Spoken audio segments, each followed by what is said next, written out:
Hello everyone and welcome back to Old Man Stories. I'm aware that many of you use these videos to fall asleep, so before you doze off, I thought it would be a fun idea if each of you could leave a comment letting me know which part of the world you're listening from.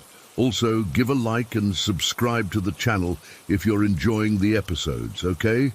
Let's get comfortable, relax, and begin. I still can't believe what happened to me during basic training at Fort Sill. I've been out for over a year now, and I'm just starting to feel comfortable talking about it. Maybe writing this out will help me make sense of things because honestly, I've never been able to explain what went on there. I enlisted right after high school.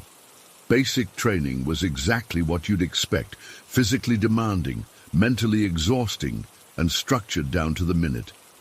I was assigned to the female barracks, which was on the second floor of an older building. The male barracks was across the way, and we had separate stairwells. Our drill sergeants were strict about keeping the genders separated, so the center stairwell was only used by female trainees and drill sergeants. My third week there, I got assigned to fireguard duty. If you've never been in the military, fireguard is basically where you take shifts throughout the night to make sure nothing catches fire and nobody's breaking rules. You patrol the barracks while everyone else sleeps. It's boring, but necessary. My shift was usually from 0100 to 0300, the dead of night. The first couple of nights were uneventful, just walking around in the dim emergency lighting, checking doorways, making sure nothing was amiss. I'd do my rounds, check the bathroom, and then sit at the little desk near the stairwell until it was time for another round. It was during my third shift when I first noticed something off. Around Vol.235, I heard footsteps coming up the center stairwell. Clear as day, the distinctive sound of boots on those old metal stairs. I remember thinking it was weird because drill sergeants rarely came in the middle of the night unless there was an emergency. I stood up, ready to go to parade rest if a drill sergeant appeared. But nobody came through the door. The footsteps reached the top of the stairs and then nothing, no door opening, no more movement. I waited a full minute before I got up the nerve to peek through the small window in the stairwell door. Empty, nobody there. I told myself I was just tired. Sleep deprivation plays tricks on your mind, right? That's what I kept telling myself. The next night on duty, I heard it again. Same time, around 0150. Footsteps coming up the stairs, stopping at the top, and then silence. This time I immediately checked the stairwell. Nothing. I even opened the door and looked down the stairs. Empty. When I mentioned it to Rivera, who had the shift after mine, she said she'd heard it too. I thought it was the guys from the other barracks messing with us, she said. But that didn't make sense.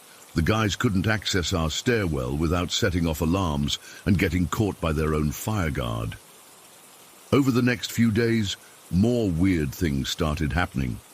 During one of my rounds, I distinctly heard something rolling down the center stairwell.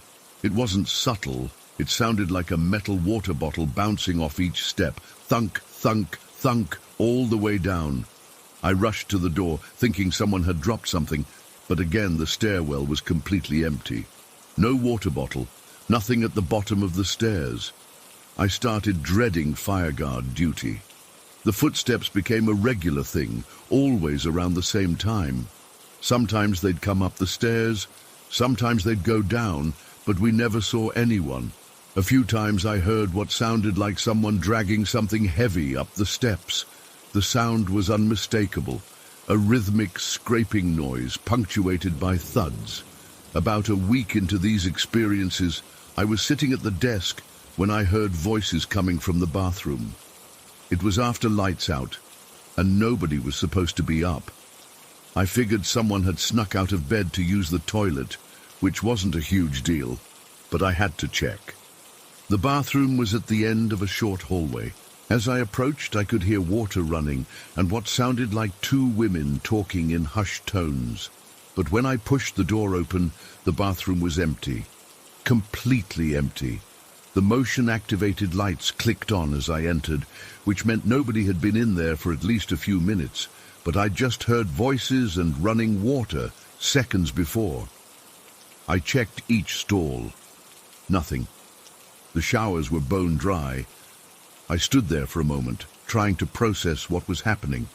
Had I imagined it? Was I losing my mind from lack of sleep? The next night, Martinez had fireguard duty, and at breakfast she looked rattled. When I asked her what was wrong, she just shook her head at first. Finally, she admitted she'd had the same experience. Voices in the bathroom, running water, but an empty room when she checked. The weirdest thing, she said, was that I heard someone call my name, clear as day, but nobody was there.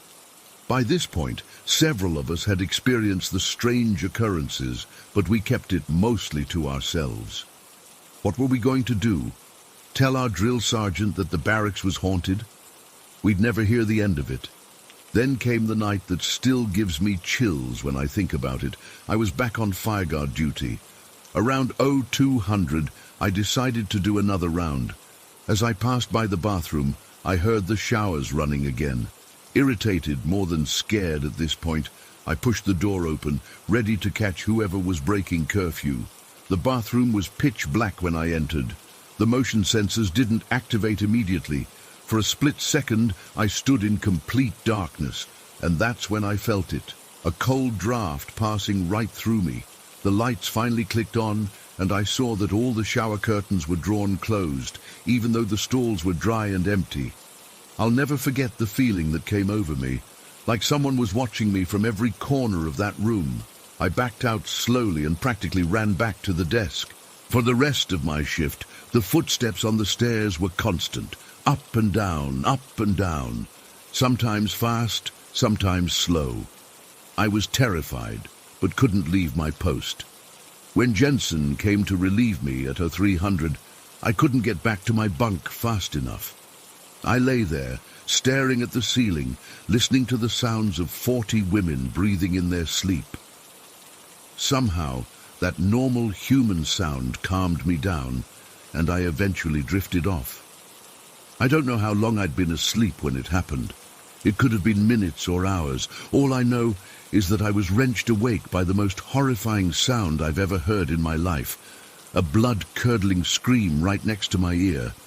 It was so loud, so close, that I could feel the breath on my face. I shot upright, heart hammering in my chest. Around me, the other women in my row were doing the same, their eyes wide with panic.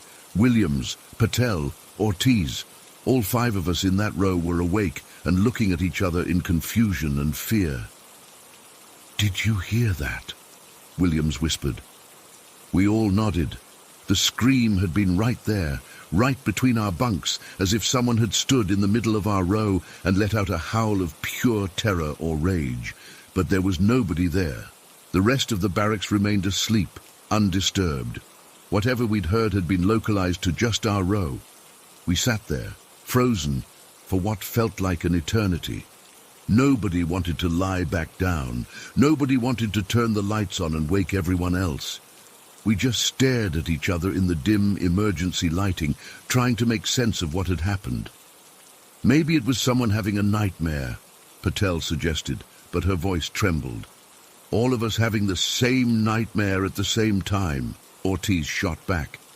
I knew it wasn't a nightmare. The scream had been too real, too physical. I'd felt the air move. Eventually, exhaustion won out, and we reluctantly lay back down, though I doubt any of us slept much after that. When morning came, we tried to rationalize what had happened. Maybe it was a prank from someone in another row. Maybe it was the stress of training playing tricks on us. Maybe. But deep down, we knew. Whatever was in that barracks had made itself known to us, and there was nothing we could do about it.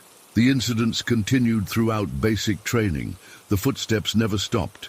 Objects would move around the barracks. Someone's boots would be in a different spot in the morning, or a canteen would be missing, only to turn up days later in a strange location. The bathroom remained a hot spot, with voices and running water a common occurrence. We started going to the bathroom in pairs, Even though it was against regulations after lights out, nobody wanted to be alone in there.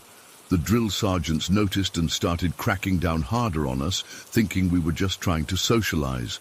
How could we explain what was happening without sounding crazy? We couldn't. So we endured. The night of the scream wasn't the last bizarre incident. About a week later, during another fireguard shift, I was sitting at the desk when I heard what sounded like someone running full speed up the stairs. Before I could even stand up, the stairwell door flew open with such force that it slammed against the wall. But nobody came through. The door just hung open, swinging slightly, as if someone had rushed through and continued running into the barracks. I sat frozen, unable to move, as the temperature around me plummeted. I could see my breath forming clouds in front of my face, even though it was summer in Oklahoma. My radio, which connected me to the male fireguard in the other barracks, suddenly crackled to life with static so loud it made me jump.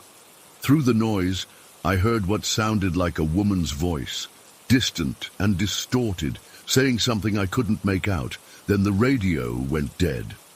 I tried calling for the male fireguard, but got no response. Later, he told me his radio had been silent all night.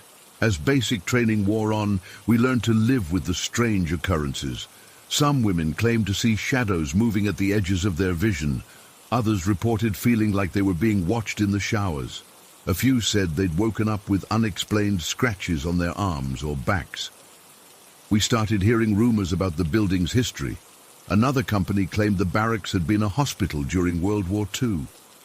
Someone else said a female soldier had committed suicide in the bathroom years ago. There were whispers that the land itself was cursed, built on an old Native American burial ground. I don't know if any of these stories were true, but they helped us make sense of our experiences. The night before graduation, I had fireguard duty one last time. The footsteps came right on schedule, around 01:50. By this point, I was almost used to them. Almost. "Whoever you are," I whispered into the empty stairwell, "we're leaving tomorrow. You can have the place back." I don't know why I said it. It just felt right somehow. The footsteps stopped. For a moment, everything was silent. Then, from somewhere deep in the stairwell, I heard a faint whisper. "Not all of you." I've replayed that moment in my mind 1,000 times since then. Did I really hear those words? Or was it just the wind? Was my exhausted brain playing tricks on me? I don't know. All I know is that the next day, as we were packing up to leave, Williams found a small handprint on the inside of her locker, a handprint too small to belong to any adult. We graduated and went our separate ways, scattered to different units and duty stations across the world. I've stayed in touch with a few of the women from my barracks. None of us talk about what happened at Fort Sill.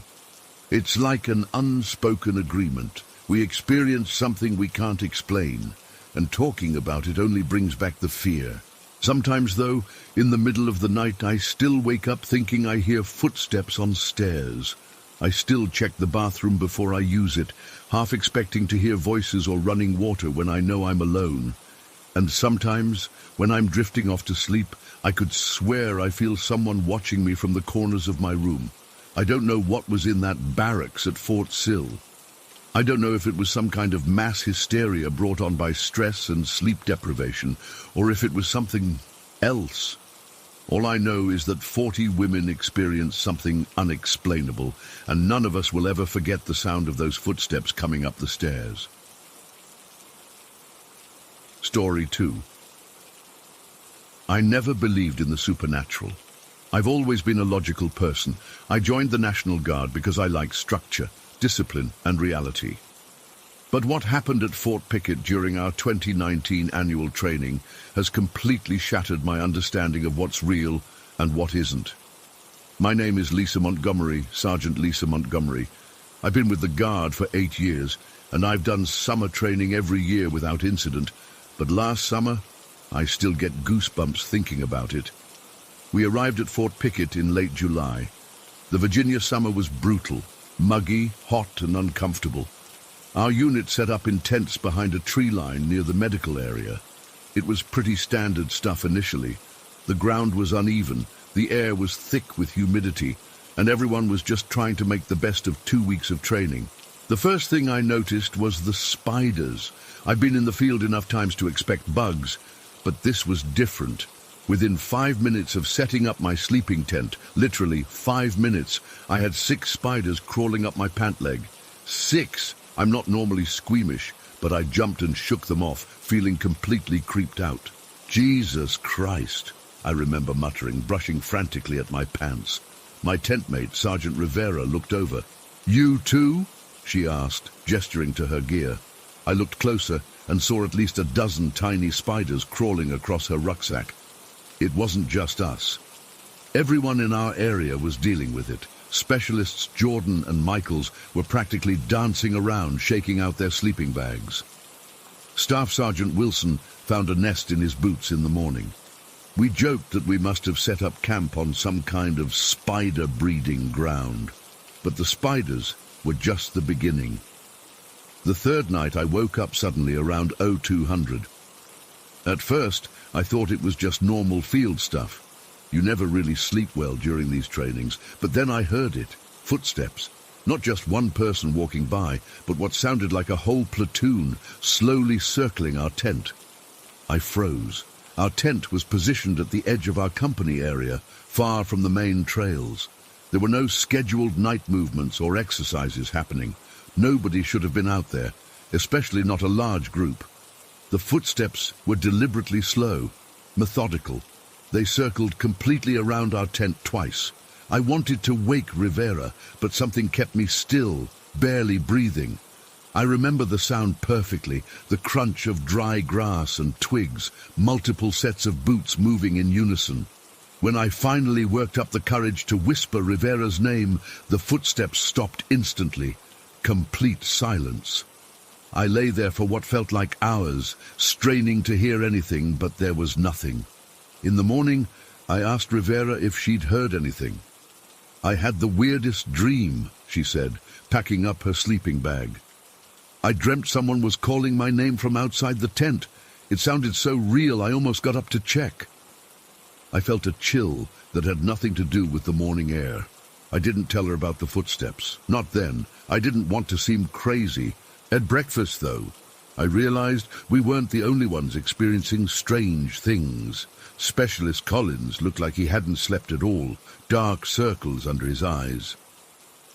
"My tent kept shaking last night," he said when I asked if he was okay. "Like someone was pushing on it from outside. I thought it was just Rodriguez being an ass, but he swears it wasn't him." Rodriguez nodded emphatically.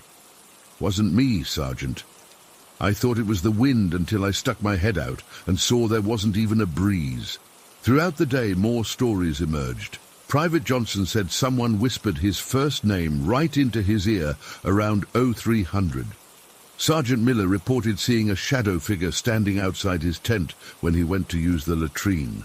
Lieutenant Parker had a nightmare so vivid she woke up screaming, something about being buried alive that she couldn't bring herself to describe in detail. I'm a reasonable person. I tried to find logical explanations, sleep deprivation, the stress of training. Maybe someone was playing pranks, but deep down, I knew something was off. That night I was determined to stay awake. Rivera and I were in our two-person tent, and I positioned myself near the entrance, my flashlight within easy reach. Rivera fell asleep quickly. She always could sleep anywhere, but I kept myself awake, listening. Around 0030, it started again. The footsteps. This time, they didn't circle. They came directly toward our tent from the tree line. Slow, deliberate steps that stopped right outside the thin fabric of our tent. I held my breath. The canvas moved slightly, as if someone was running their hand along it. Then a whisper. "Lisa." Just my first name, in a voice I didn't recognize. It wasn't loud, but it wasn't exactly quiet either.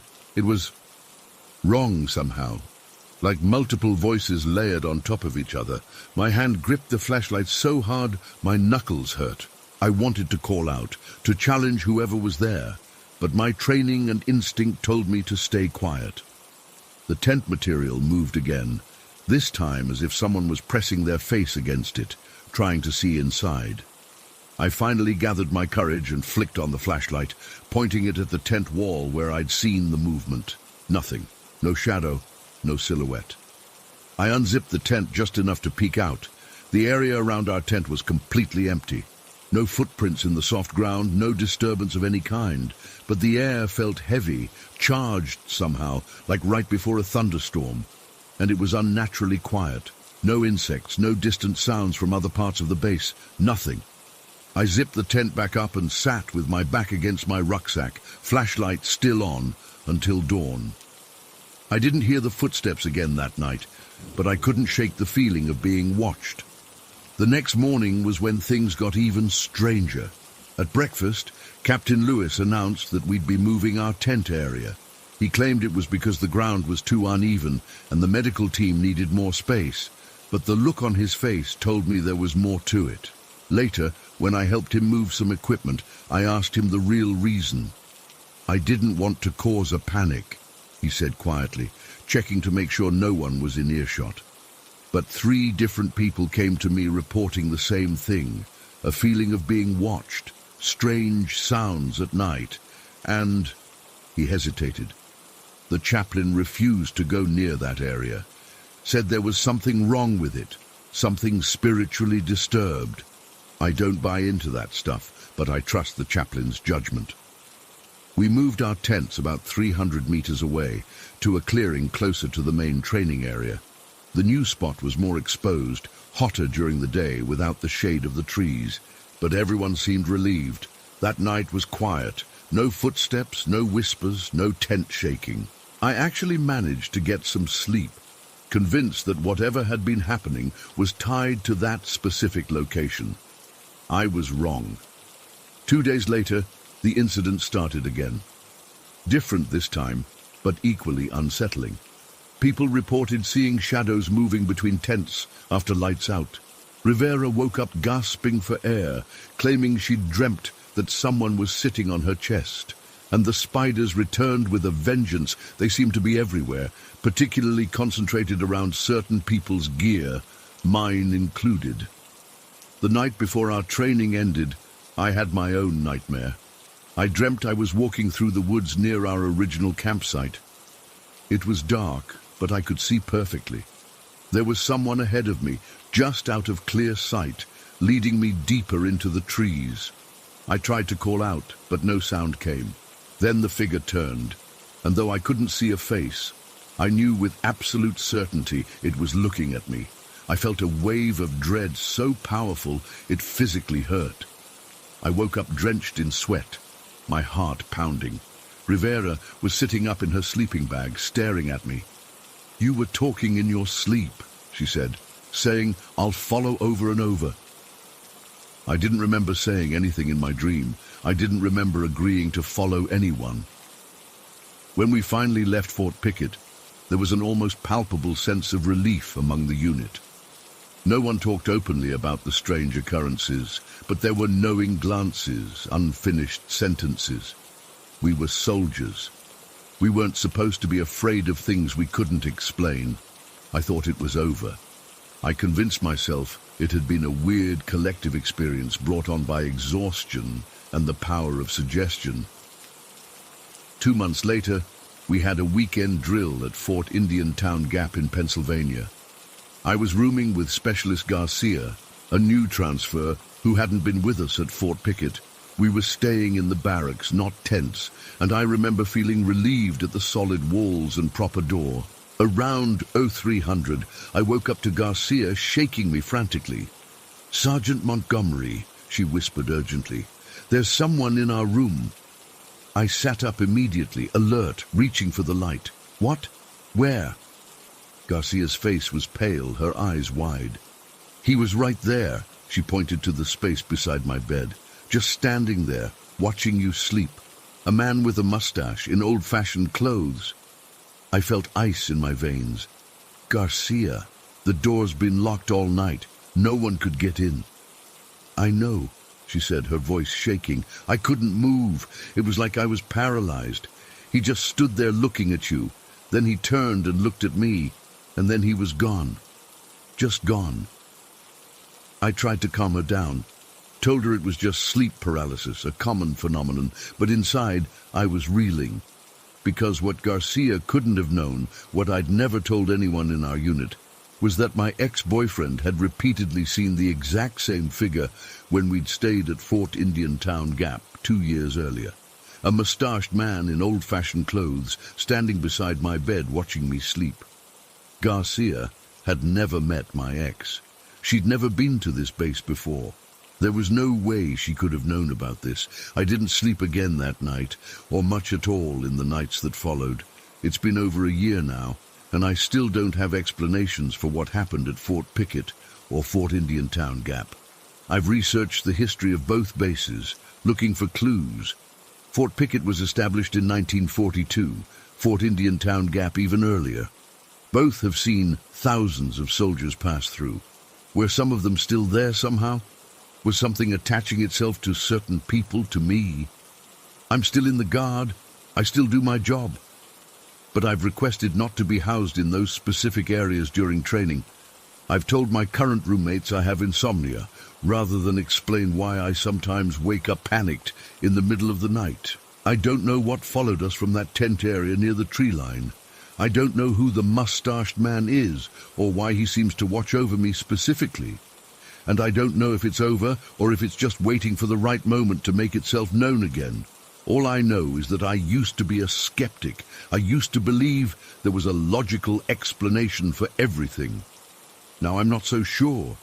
And every time I feel something brush against my leg in the dark, I flinch, wondering if it's just a spider or something else entirely. Story 3. I still don't know what to make of what happened to me during land nav training at Fort Benning. It's been almost 3 years, and I can't shake it. I've told a few people, but most just brush it off as exhaustion or my imagination running wild. But Forrest saw it too. That's what gets me. I was 29 when I enlisted, way older than most of the guys in my OSUT platoon. I'd been teaching high school English for 7 years before I decided I needed a change. The Army seemed like a good option, though being called Grandpa by 18-year-olds wasn't part of my plan. Our land navigation exercise was scheduled for a Thursday in late October. If you've never done military land nav, it's basically orienteering with more yelling. They give you coordinates, a map and a compass. Then you find checkpoints in the woods within a time limit. Sounds simple? Try doing it in dense Georgia forest with fading light and drill sergeants screaming that you're going to die if you can't navigate in combat. Our squad got paired up that day. Me, Thomas, Forrest, Ramirez, who everyone called Doc because he was always in sick call, and Nadim, a quiet guy from Guyana. Forrest was this weird, lanky dude from somewhere in Ohio, super awkward socially, but somehow really good at military stuff. Nadim barely spoke, but when he did, it was always something worth listening to. And Doc? Well, Doc was Doc. Always had some ailment, always falling out of runs, but somehow survived every phase of training. The drill sergeants gave us 4 hours to find 5 points. We had actually done pretty well, finding our first 4 checkpoints with relative ease. Forrest was surprisingly good with the compass, and Nadim had these eagle eyes that could spot the checkpoint markers from crazy distances. Even Doc kept up without complaining too much about his bad knee or whatever was bothering him that week.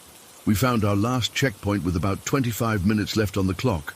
We were deep in the woods, probably 3 kilometers from the rally point where we needed to report back. "We gotta book it," Forrest said, looking at his watch. "If we follow this hardball road, we can make it back with maybe 5 minutes to spare." The hardball road was just a packed dirt trail that wound through the training area. Not exactly a highway, but better than trudging through underbrush. It was around 6:30 p.m. and the sun was already setting. October in Georgia gets dark fast, and the thick tree canopy made it even worse. We started jogging down the path with our gear rattling. Forrest took point since he had the compass bearing. Doc was wheezing behind him, then Nadim, and I brought up the rear to make sure nobody fell behind. We'd been moving for maybe 7 minutes when it got weird. The light didn't just fade, it was like someone flipped a switch. 1 minute we could see the path clearly enough, the next it was almost pitch black. The moon should have been helping us out, but the trees were too thick. "Turn on your red lens flashlights," I called out, fumbling for my own. The red lights barely cut through the darkness, but they were better than nothing. We kept running, our pace slowing as we struggled to see the path. The hardball road curved ahead, winding between massive pine trees that all looked the same in the dark. That's when I saw it. About 18 minutes into our race back to the rally point, I noticed something standing against a tree trunk to my right. At first, I thought it was just a shadow, or maybe another trainee who had gotten separated from their group. But as I got closer, I realized it wasn't either of those things. It was humanoid. That's the only word I can use to describe it. Not quite human, but human-shaped. Just a black silhouette against the even darker background of the forest. No features I could make out, no clothing, nothing reflective, just a dark figure about 6 feet tall, standing perfectly still. My brain was still processing what I was seeing when it moved. As I passed by, this thing, this shadow, lurched toward me. It didn't walk or run, it just suddenly extended outward from the tree like it was reaching for me. I flinched hard to the left, nearly colliding with Nadim in front of me. "Watch it, man!" he shouted, stumbling to keep his balance. I didn't respond. I couldn't. My heart was hammering in my chest, and I kept my eyes locked forward, not daring to look back. I told myself it was nothing, just my tired brain playing tricks in the dark. Maybe a branch I'd mistaken for an arm, but deep down, I knew better. We kept running, and I was about to convince myself I'd imagined the whole thing when Forrest, who was about 15 meters ahead of me, suddenly flailed his arms and stumbled to the side of the path. He almost fell, but caught himself at the last second. "Shit!" he yelled, his voice cracking. "You good?" Doc called out between labored breaths. "Yeah," Forrest replied too quickly. "Just trip hazard. Keep moving." We pushed on, no one talking, just the sound of boots hitting dirt and heavy breathing. After another few minutes, we spotted lights ahead, the rally point. We'd made it with about 3 minutes to spare. The 4 of us collapsed near a water buffalo, those big water tanks the army uses, gulping down water and trying to catch our breath while waiting for the rest of the platoon to arrive. Doc was complaining about a blister, and Nadim was silently rechecking his gear. Forrest sat a little apart from us, staring at the tree line we'd just emerged from. I moved over to sit beside him. "Hey, man, you okay? Saw you almost take a digger back there." Forrest didn't look at me right away. When he did, his expression was guarded. "Yeah, just something reached out at me." My blood went cold. I hadn't mentioned what I'd seen. There's no way he could have known. "What do you mean?" I asked carefully. He shrugged, trying to play it off. "Probably just a branch or something, but for a second it looked like... I don't know, man. It looked like a person, just all black, like a shadow, reached right out from behind a tree." He laughed nervously. "Stupid, right? Probably just tired." I should have told him then that I'd seen the same thing, but I didn't. Part of me was afraid, not just of whatever was in those woods, but of sounding crazy. In infantry training, the last thing you want is to be labeled as the guy who sees things, so I just nodded and said, "Yeah, those woods play tricks on your eyes." That night in the barracks, I couldn't sleep. Every time I closed my eyes, I saw that shadow figure lunging at me. I kept telling myself it wasn't real, that Forrest and I had both hallucinated from exhaustion or something. But the coincidence was too much. The next morning during chow, I overheard some guys from 3rd Platoon talking about the history of Fort Benning. One of them, Martinez, was from Columbus, Georgia, the town right outside the base. My granddaddy used to tell me stories about this place, he was saying. Said before it was Fort Benning, there was a big battle here during the Civil War. Lots of Confederate soldiers died on this land. Another guy laughed. So what, you saying it's haunted or something? Martinez shrugged. That's what locals say. Fort's named after a Confederate general, you know, Henry Benning. They call this place the home of the infantry now, but before that, it was just woods where a bunch of men died fighting. I didn't join their conversation, but I couldn't help thinking about it. About that shadow in the woods. About how Fort Benning covers over 182,000 acres of Georgia forest. And how much history, how much death might be buried there. During the remaining weeks of training, we did more land navigation exercises, but never again in that specific area. I never saw the shadow figure again, but I also never forgot it. Sometimes at night, I'd catch Forrest staring into the darkness beyond the barracks, and I knew he was thinking about it too. We never really talked about it again. Not properly. Once, during a smoke break, not that I smoked, but it was the only way to get 5 minutes of peace, Forrest sidled up next to me and said, "You saw it too, didn't you? In the woods that night?" I hesitated before nodding. "Yeah, I did." He just looked at me for a long moment, then nodded back. "Thought so." And that was it. We went back to training, back to the routine, back to pretending everything was normal. I graduated OSUT and went on to my first duty station. Forrest went to airborne school, and we lost touch. Doc eventually got medically separated, no surprise there. Nadim ended up in the same brigade as me for a while before transferring. I've been deployed twice since then, seen things that should scare me more than a shadow in the woods. But nothing has stuck with me quite like that night at Fort Benning. Sometimes I wonder what would have happened if that thing had caught me, if I hadn't flinched away. Would I have felt anything? Would there have been any physical trace, or would I have passed right through it, confirming it was just my imagination? Other times I think about the history of that land, about men in grey uniforms dying far from home, their bodies perhaps never properly buried. Is that what we saw? Some echo of the past? Some soldier still patrolling his post more than 150 years later?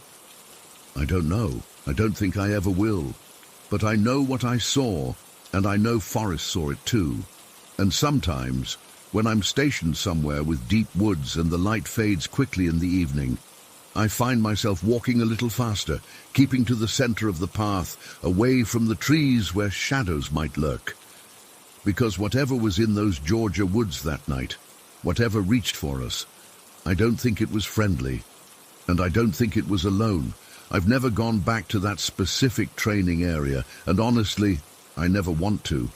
Some places just have a wrongness to them, a heaviness you can feel.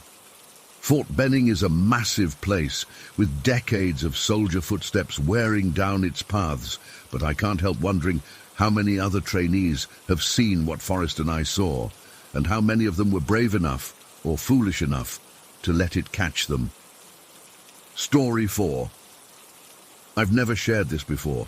I've been sitting on it for nearly 3 years. Even typing this makes my palms sweat. I'm still an MP at Fort Lewis, and talking about this could get me in hot water, but I need to get it off my chest. Most guys I work with have heard rumors about Area 5, but what happened to me and my partner Jake went beyond the usual ghost stories. It was mid-October 2020, around 2300 hours. Just another graveyard shift. Ironic choice of words considering what happened. Jake and I were in our patrol car doing a routine sweep through Area 5, which is this massive training area about 8 miles from main post. It's mostly dense forest, abandoned training structures, and a lot of nothing. The kind of place that feels empty, but somehow watched at the same time. We'd been partners for about 8 months. Jake was this stocky guy from Minnesota who never shut up about fishing and his girlfriend back home. I was the quiet one. We balanced each other out pretty well. That night was unusually cold for October in Washington, the kind of damp cold that seeps into your bones. It had been drizzling on and off, and a heavy fog had settled into the low areas. Visibility was shit. The headlights barely cut through it, creating this tunnel effect where we could only see maybe 30 feet ahead. Our shift had been dead quiet. Not even the usual drunk soldiers to deal with. Just hour after hour of driving the perimeter, checking buildings, and drinking too much coffee from the thermos we'd filled at the start of shift. Davis, you think Staff Sergeant Miller is going to make us rewrite those incident reports again? Jake asked, breaking the silence that had built up over the last 20 minutes. Probably. Guy's a paperwork Nazi, I replied, keeping my eyes on the winding road ahead.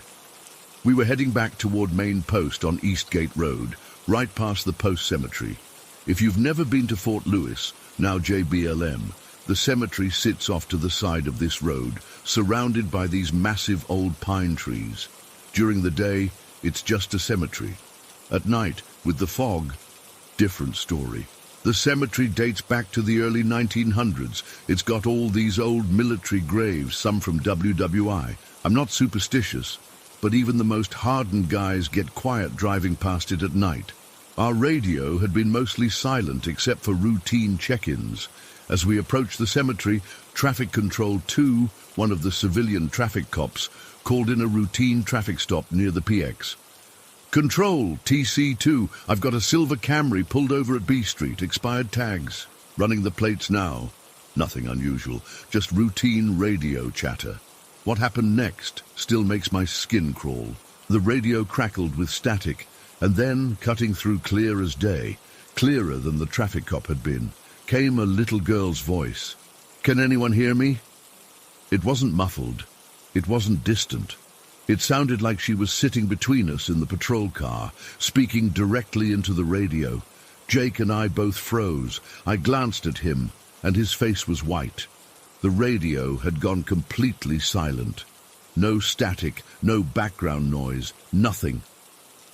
Did you... I started. What the fuck was that? Jake whispered, staring at the radio. I reached for the handset, hesitated, then picked it up. Control, this is Unit 14. Did anyone else just hear that transmission? There was a long pause, then... Unit 14, Control. Hear what transmission? I looked at Jake again. His eyes were wide, and he was shaking his head slowly. Control, we just heard someone on this channel. A child. Negative, Unit 14. No unauthorized transmissions. Might be interference from civilian channels. Continue patrol. Jake was still staring at the radio. Ryan, that wasn't interference. That was crystal clear. I nodded, putting the handset back. We were directly alongside the cemetery now, the gravestones barely visible through the fog and darkness. Neither of us said it, but we both knew. Whatever we'd heard, it wasn't coming from any living person. I hit the gas harder than I needed to, and we sped up, putting distance between us and the cemetery. The silence in the car was suffocating. That was just the beginning. About a week later, I was off duty, but Jake was working night patrol with Sergeant Ellis.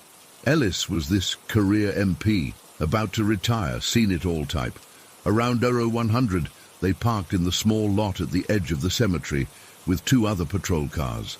Standard practice to meet up, compare notes, maybe grab a smoke. Ellis fell asleep in the passenger seat of their car. Jake was outside, bullshitting with the other guys, when their patrol car, with Ellis still inside, started honking. Not just a quick honk, but continuous blaring. Then the headlights started flashing on and off. According to Jake, all 4 of them froze, watching this empty driver's seat car going crazy. Ellis was still passed out, somehow sleeping through the noise. This went on for maybe 30 seconds, then just stopped. One of the other MPs, Rodriguez, my roommate at the time, started walking around the car, taking pictures with his digital camera. Just instinct, I guess. No one saw anything unusual with their naked eyes. When Rodriguez got back to our room around 0700, he woke me up, freaking out. Davis, you gotta see this shit.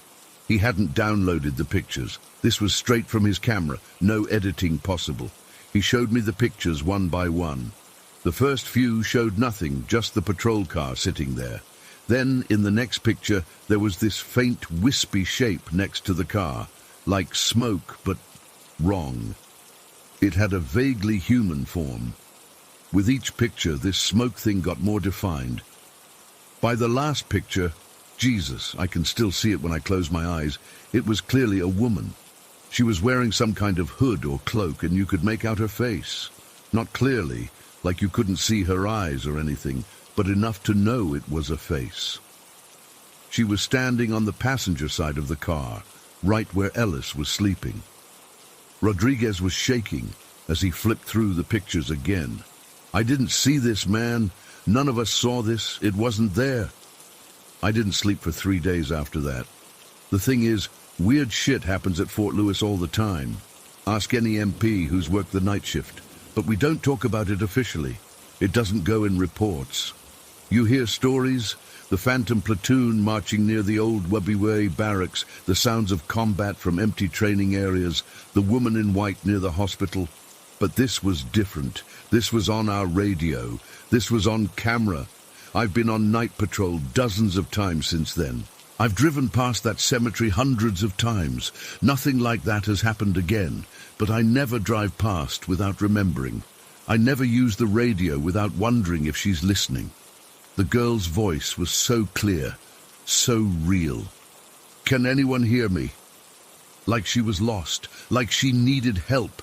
Sometimes I wonder if we should have answered, if we should have stopped. But then I remember Rodriguez's pictures, and I'm glad we didn't. We sent the photos up the chain, and they disappeared. Rodriguez was called into the commander's office and came out looking pale. He wouldn't talk about what was said, but he never mentioned the pictures again. When I asked if he still had them, he just shook his head and walked away. 2 weeks later, his camera disappeared from our room. No sign of forced entry, nothing else taken, just the camera. Here's the part that really gets me. About a month after the incident, I was at the base library doing research on Fort Lewis history for a class I was taking. I found this old newspaper from 1942 with a small article about a colonel's daughter who went missing on post. They found her shoes near the edge of what's now Area 5, but never found her body. Her name was Emily. She was 7 years old. The article mentioned that search parties used radios to coordinate. One search party reported hearing a child's voice on their frequency asking if anyone could hear her. They thought it was interference. That was 78 years before we heard the same thing. I requested the file on Emily from base records. The request was denied. When I asked why, the clerk just said, "That file doesn't exist, specialist. I know what Jake and I heard that night. I know what was in those pictures. But officially, nothing happened. Just like Emily doesn't exist. I'm still an MP at Fort Lewis. I still drive past that cemetery on night patrol, but I never stop there, and I never will. And whenever we pass by, I turn the radio volume down just in case, because I don't want to hear her ask again if anyone can hear her, because this time I might answer." Story 5. I still get goosebumps thinking about what happened last year. I've been trying to make sense of it ever since, but honestly, I don't think I ever will. I was stationed at Fort Redacted as a private first class in the Army, nothing special. You know how it goes. Someone's got to do the grunt work, and that night it was my turn for barracks duty.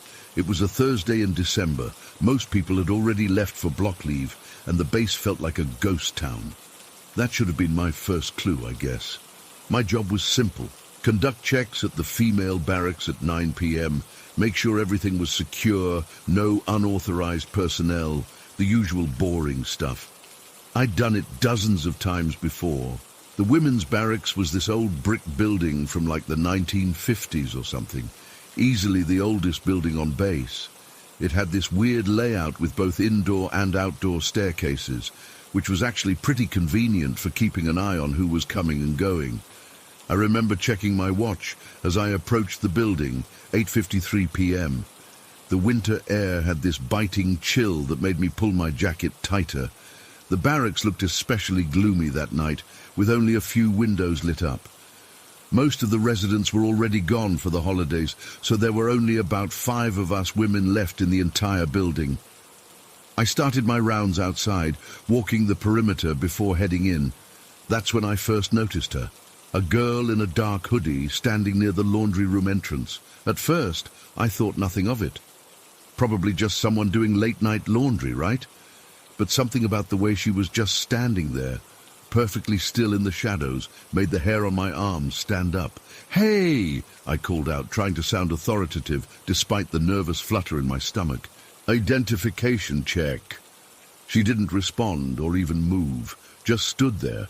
I started walking toward her, and that's when she finally moved, turning slightly toward the archway that led to the side entrance. I picked up my pace, thinking she might be trying to avoid the ID check.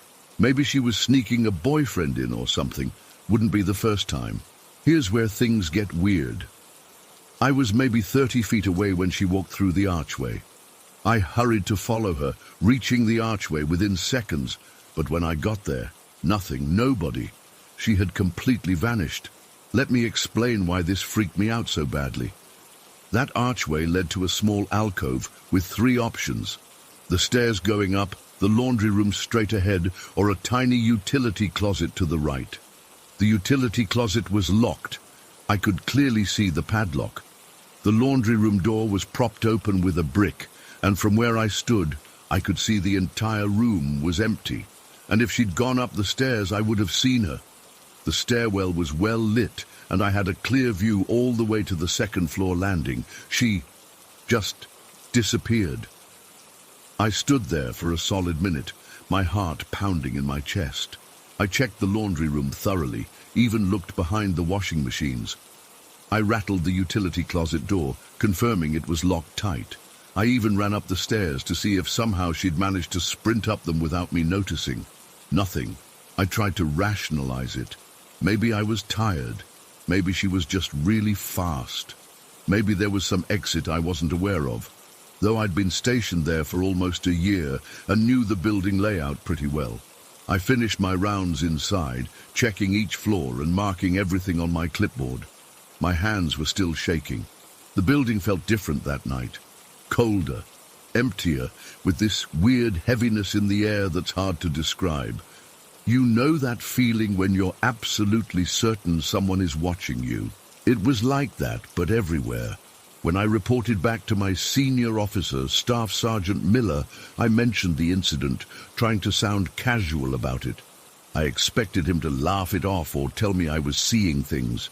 Instead, he just looked at me with this expression I couldn't quite read and said, "Chen, you're not the first person to report something weird in those barracks." "What do you mean, Sergeant?" I asked. He leaned back in his chair. "Those are the oldest barracks on the installation. Been here since before Korea. Lots of stories over the years." "What kind of stories?" I pressed.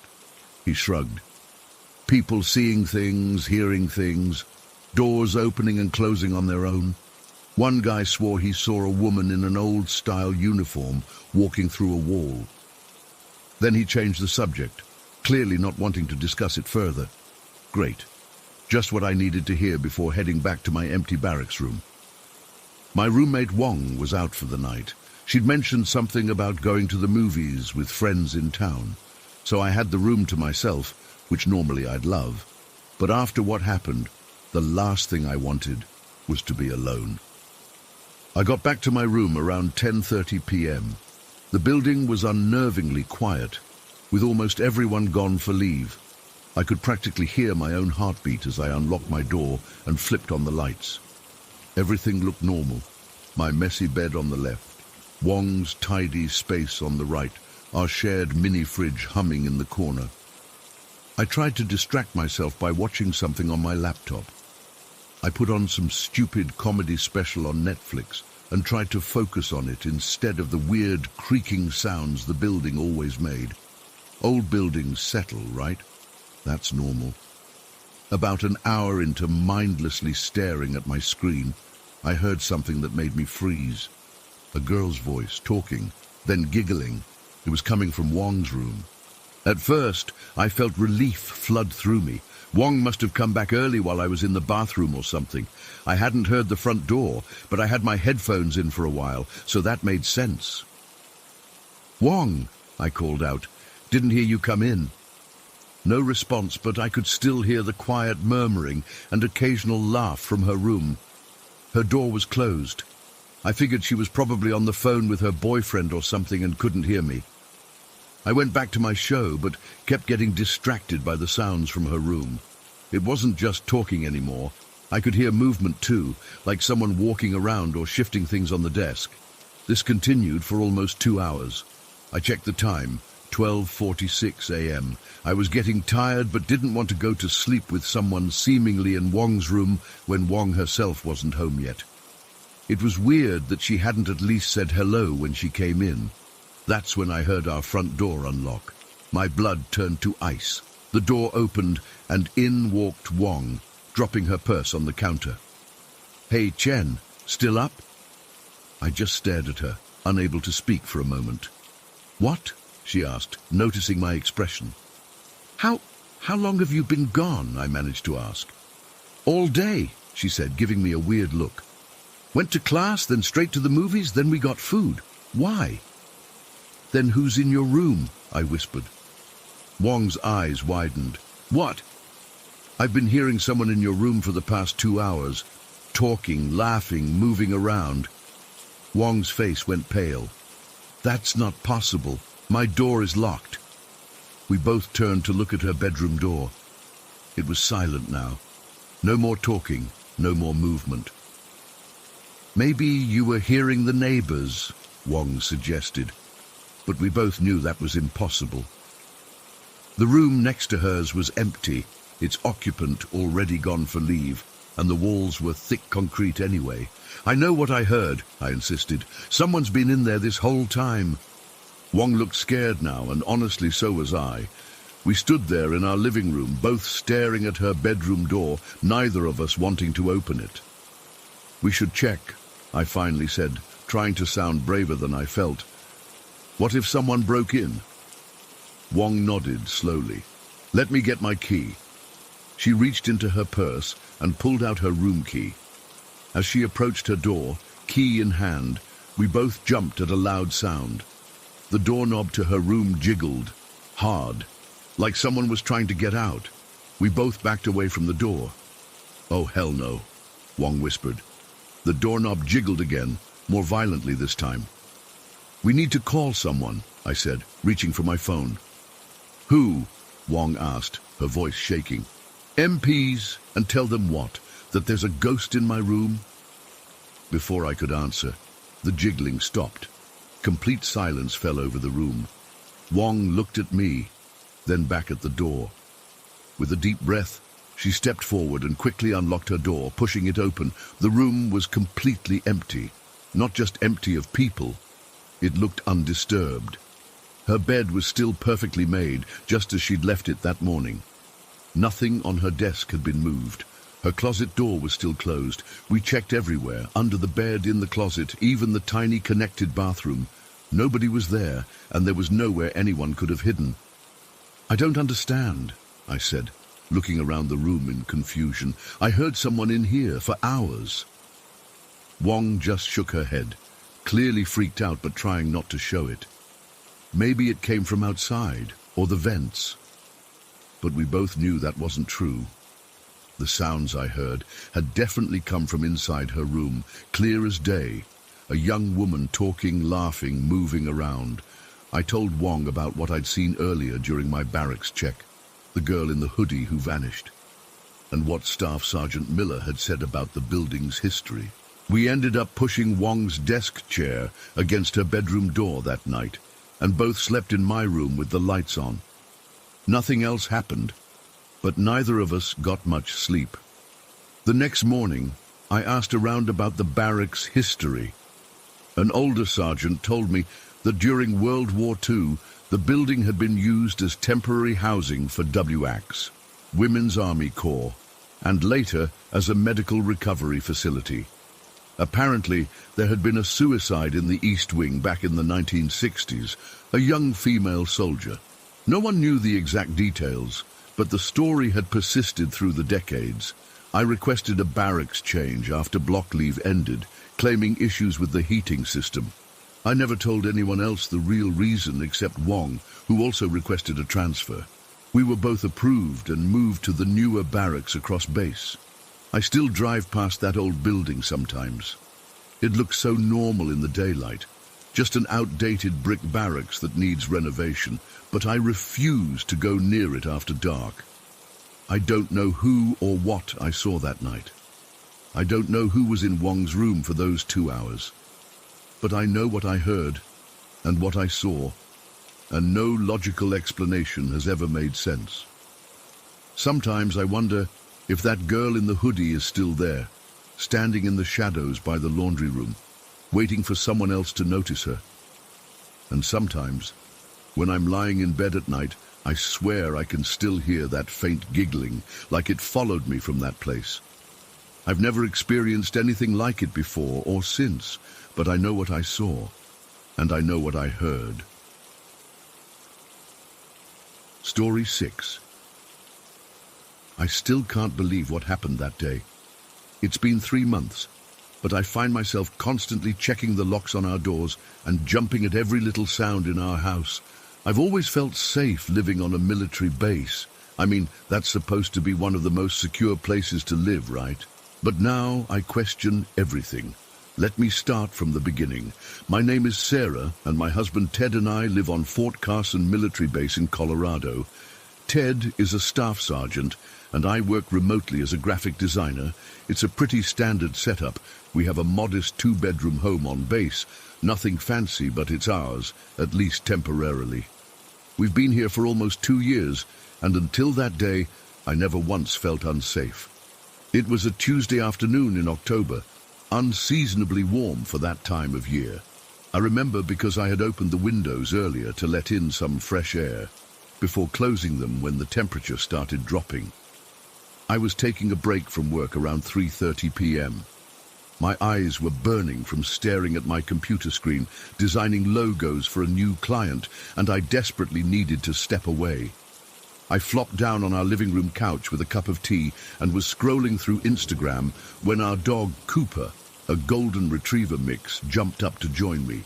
He's not supposed to be on the furniture, but Ted wasn't home, so I let him get away with it. Cooper settled in with his head on my lap while I mindlessly browsed social media. The house was quiet, except for the hum of the refrigerator and the occasional dog sigh. Cooper suddenly lifted his head, his ears perking up toward our back patio. I didn't think much of it at first, probably a squirrel or a neighbor walking by, but then I heard it too, the distinct sound of our sliding glass door opening.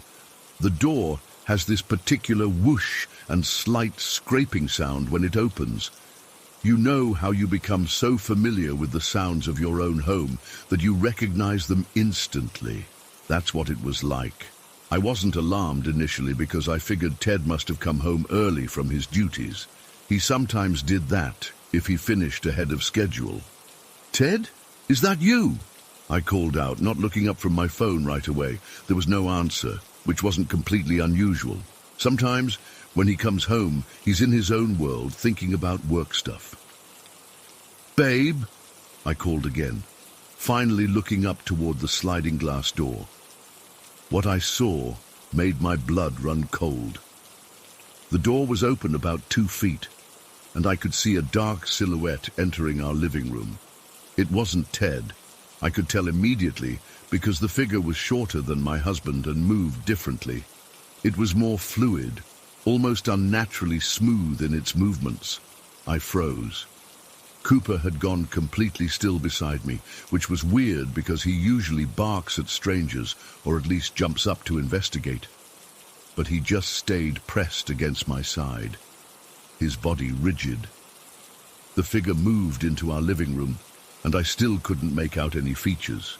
It was like a shadow, but solid. I know that doesn't make sense, but that's the only way I can describe it. The lighting in our house wasn't even that dim. It was the middle of the afternoon with plenty of natural light coming in through the windows. But this person, or whatever it was, seemed to absorb the light around it. I was paralyzed with fear, clutching my phone so hard my knuckles turned white. The rational part of my brain was screaming at me to run, to call for help, to do something, but I couldn't move. It was like one of those nightmares where you try to scream, but nothing comes out. The figure moved across our living room, never acknowledging me or Cooper, and then I heard the sliding door lock click into place. The sound snapped me out of my trance. Why would an intruder lock the door behind them? It didn't make sense. Then the figure walked toward our laundry room, which connects to the kitchen, and closed the door behind it. My hands were shaking so badly I almost dropped my phone as I pulled up Ted's contact. Cooper was trembling against me now, making these little whimpering sounds I'd never heard from him before. I pressed call and held my breath, half expecting to hear Ted's ringtone coming from the laundry room. Part of me was still desperately hoping this was some kind of misunderstanding, that maybe Ted had come home and was playing some kind of sick joke. After 2 rings, Ted answered, and I nearly collapsed with relief and terror simultaneously. "Hey, what's up?" he said, sounding completely normal, the background noise telling me he was definitely not in our house. "Ted," I whispered, my voice shaking, "there's someone in the house." "What? Sarah, what are you talking about?" His tone changed immediately, becoming alert and concerned. "Someone just walked in through the sliding glass door. They're in the laundry room now. I thought it was you coming home, but it's not, and Cooper is acting weird, and I don't know what to do." The words tumbled out in a frantic whisper. There was a brief silence on the other end, and I could almost hear Ted processing what I'd just told him. When he spoke again, his voice was calm but urgent. "Listen to me carefully, Sarah. I need you to grab Cooper's leash, your keys, and get out of the house right now. Don't confront whoever it is.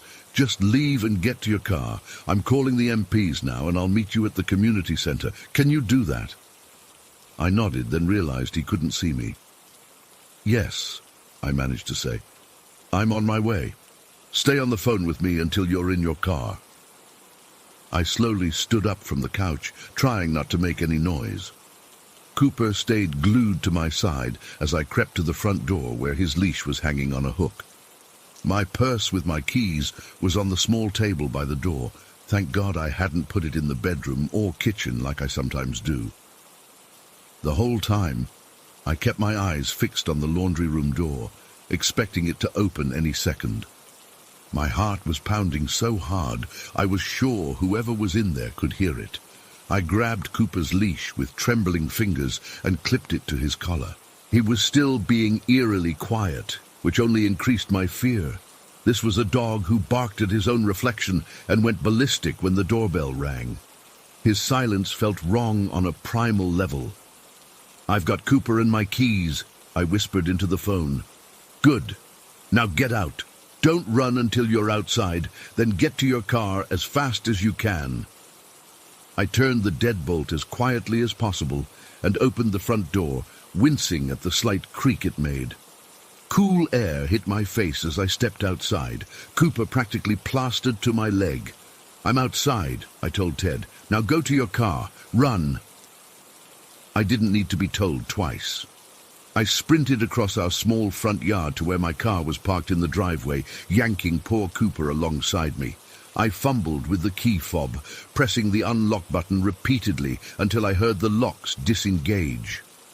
I threw open the driver's door, practically shoved Cooper into the passenger seat, and jumped in after him, immediately locking the doors again. My hands were shaking so badly I could barely get the key into the ignition. "I'm in the car," I told Ted, my breathing ragged. "Good. Now drive to the community center. The MPs are on their way to our house.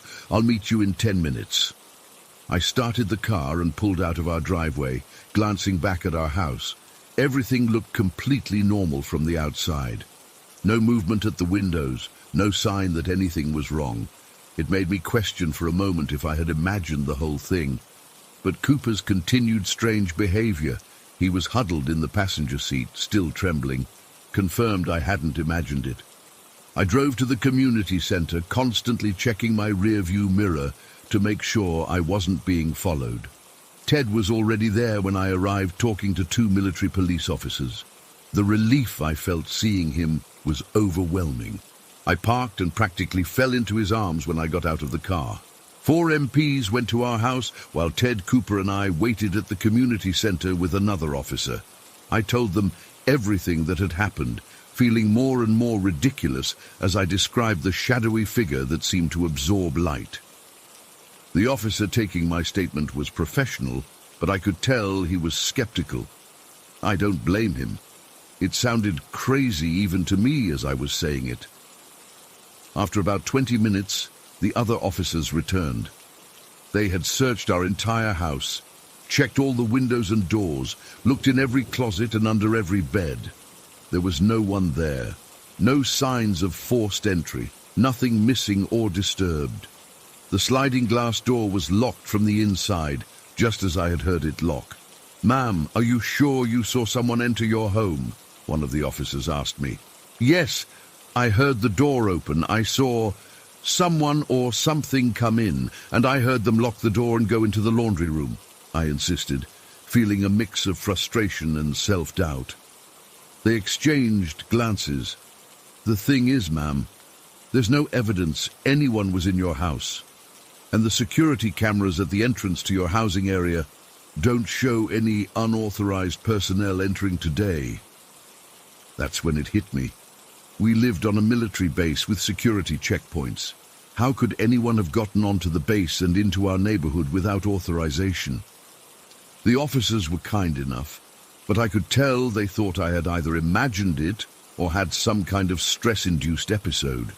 They promised to have patrols go by our house more frequently for the next few days, but there wasn't much else they could do without evidence of an actual intruder. Ted was supportive, never once suggesting he didn't believe me. But later that night, after we'd returned home, Ted had done another thorough search of the house himself before letting me come back. I overheard him on the phone with his mom, mentioning that I'd been working long hours and wasn't sleeping well. It hurt to realize he might think I was hallucinating from stress or lack of sleep. The thing is, I know what I saw. I know what I heard. And Cooper's reaction wasn't normal. He still acts strange in that part of the house, avoiding the area near the sliding door and the laundry room. We're still living in the same house because there's nowhere else for us to go right now. Ted installed additional security cameras and better locks on all our doors and windows. I keep the curtains closed at all times now, even during the day. I can't stand the thought of being watched. I check the locks constantly. I don't stay home alone anymore. I take my laptop to the base library or coffee shop to work. When Ted has overnight duties, I stay with friends. The rational part of me says there must be a logical explanation. Maybe it was a shadow from a passing car, combined with the wind moving the door that wasn't properly latched. Maybe I dozed off and had a vivid waking dream. Maybe. But in my heart, I know something was in our house that day. Something that shouldn't have been able to get past base security. Something that moved wrong and absorbed light in a way that wasn't natural. I don't know if it was human. I don't know what it wanted or why it left without taking anything.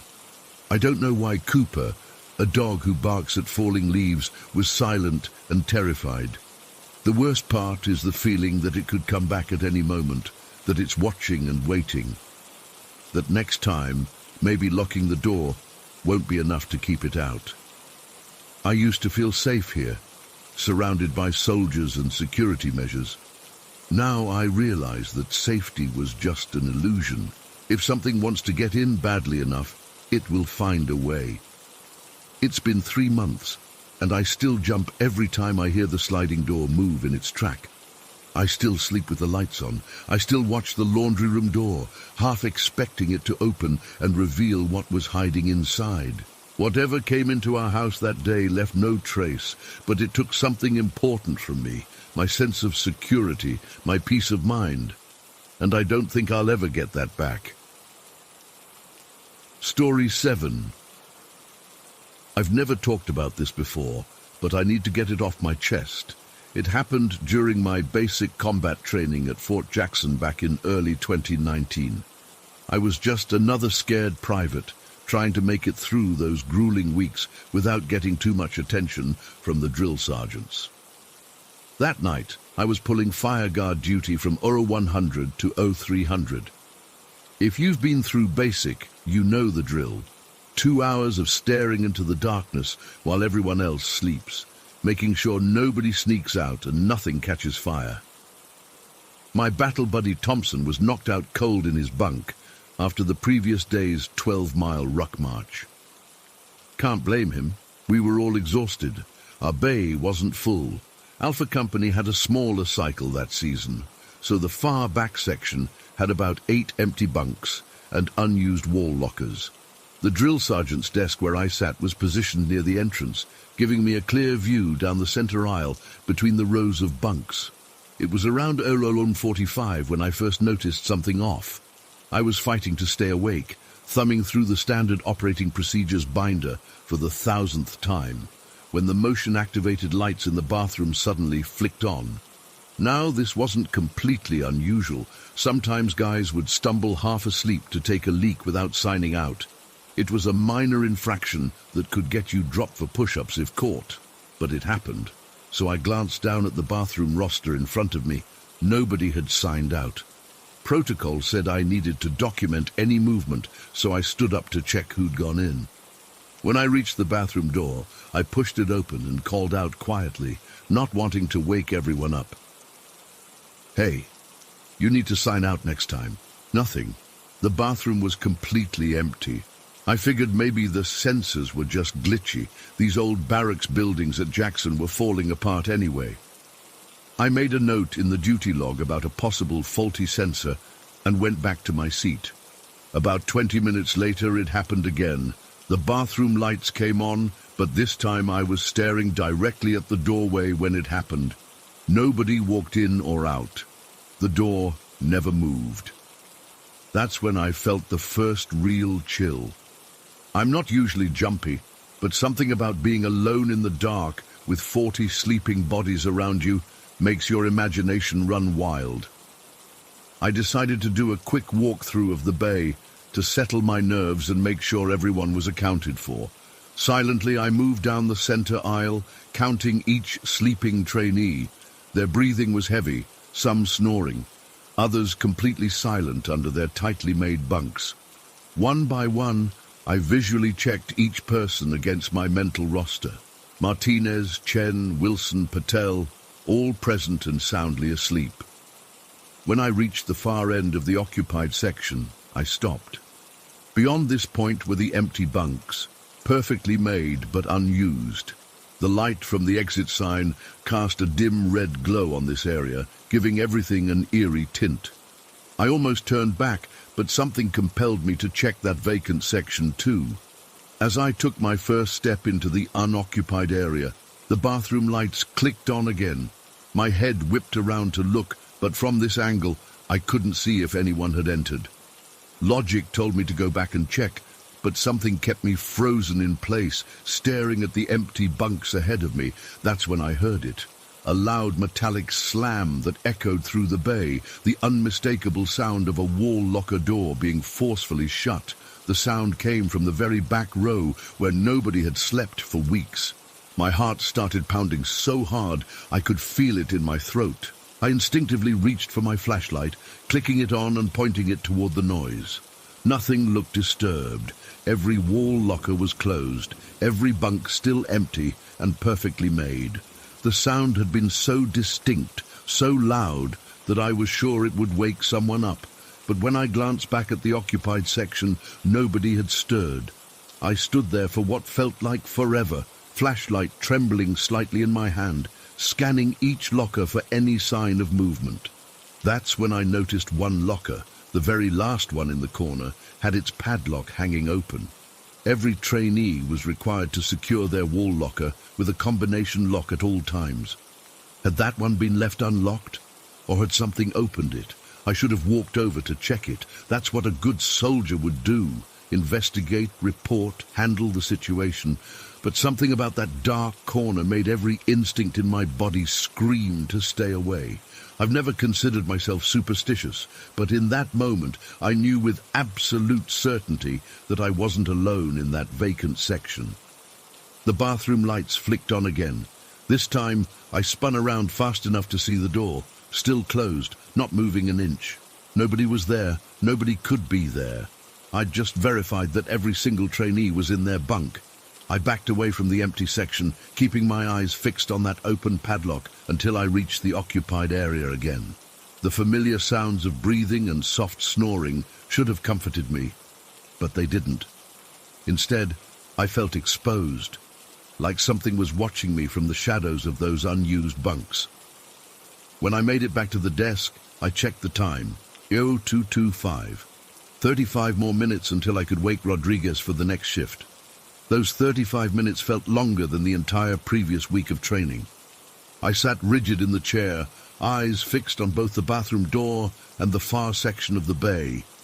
The bathroom lights came on 2 more times while I waited. Each time the door remained shut. Each time I documented it in the log with shaking hands. At 0250, I heard another sound from the back of the bay, not as loud as the locker slam, but distinct enough to make my skin crawl.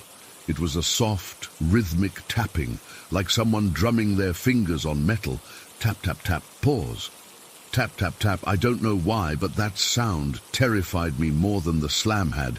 It was deliberate, intentional, almost like whatever was back there wanted me to know it was still there, still watching. By the time my watch hit 0258, I was already standing over Rodriguez's bunk, counting the seconds until I could legitimately wake him. The moment my watch displayed 0300, I was shaking his shoulder. "Rodriguez, wake up, your shift." He groaned and rolled over. Already? Damn, that was fast. I didn't tell him what happened. What could I say? That I heard noises from empty lockers? That bathroom lights were turning on by themselves? He'd think I was either crazy or trying to scare him. As I handed over the duty log, Rodriguez noticed my handwriting was messier than usual. "You okay, Williams? Look like you've seen a ghost." I forced a laugh. "Just tired, man. Wake me at 0500 if I'm not up for PT." Walking back to my bunk, I had to pass the unoccupied section again. I kept my eyes straight ahead, refusing to look at the corner where that locker was. But as I slid into my bunk, I couldn't help glancing in that direction. The red exit light illuminated just enough for me to see that the padlock was now closed. I pulled my scratchy wool blanket up to my chin and lay wide awake, staring at the ceiling. From this position, I could see Rodriguez at the desk and the bathroom door in my peripheral vision. 20 minutes into his shift, I saw the bathroom lights come on again. Rodriguez looked up from his notebook, then went to check it out. When he came back to the desk, he looked confused but not scared. Whatever was happening in that bay, it seemed I was the only one truly feeling it. I must have eventually fallen asleep, because the next thing I remember was the thundering voice of Drill Sergeant Harris at 0445, flipping the lights on and bellowing for everyone to get up. During morning formation, I kept thinking about what happened. I considered telling Thompson about it, but the words wouldn't come. How do you explain something like that without sounding weak or scared? In basic training, that's the last impression you want to give. Later that day, during a rare moment of downtime, I casually asked some of the guys who'd been at Jackson longer if they'd ever experienced anything strange during fire guard. One of them, Perez, gave me an odd look. "Like what?" I shrugged. "I don't know. Weird noises, lights turning on by themselves." Another trainee, Mitchell, snorted. "Oh, you mean the Jackson ghost? Every cycle has some private who claims they saw something during fire guard." My stomach dropped. "What ghost?" "It's just a story," Mitchell said. "Supposedly some recruit back in the 80s hung himself in the bathroom during basic. Now he wanders the barracks at night, checking on sleeping soldiers or some shit." Perez rolled his eyes. "That's not the story. It was a drill sergeant who had a heart attack in one of the bays. Died before anyone could help him. They argued about which version was correct while I sat there feeling sick. I never mentioned what I'd actually experienced, but their casual confirmation that others had seen or heard things made it worse somehow, not better. That night, I wasn't on fire guard duty, but I couldn't sleep. I lay awake, listening to every creak and groan of the old building, flinching every time the bathroom lights came on. From my bunk, I could see Patterson sitting at the desk, completely unbothered when the lights activated, with nobody entering. I never pulled fire guard in that bay again. 2 days later, our platoon was moved to a different barracks building due to a plumbing issue. The new building was newer, brighter, and felt completely different. Whatever presence I'd felt that night didn't follow us there. I graduated basic training 6 weeks later without ever experiencing anything like that again.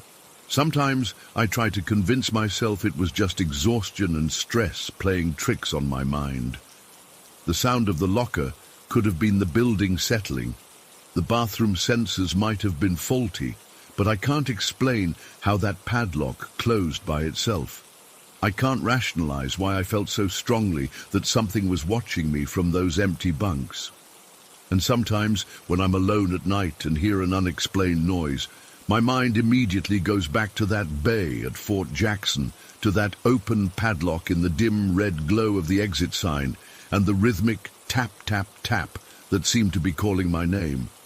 To this day, I've never told anyone in my unit about what happened, but sometimes I wonder how many other privates have sat at that desk in the dark, watching those bathroom lights turn on when no one is there, feeling that same cold dread I felt. I don't know what was in that bay with us that night. I don't want to know.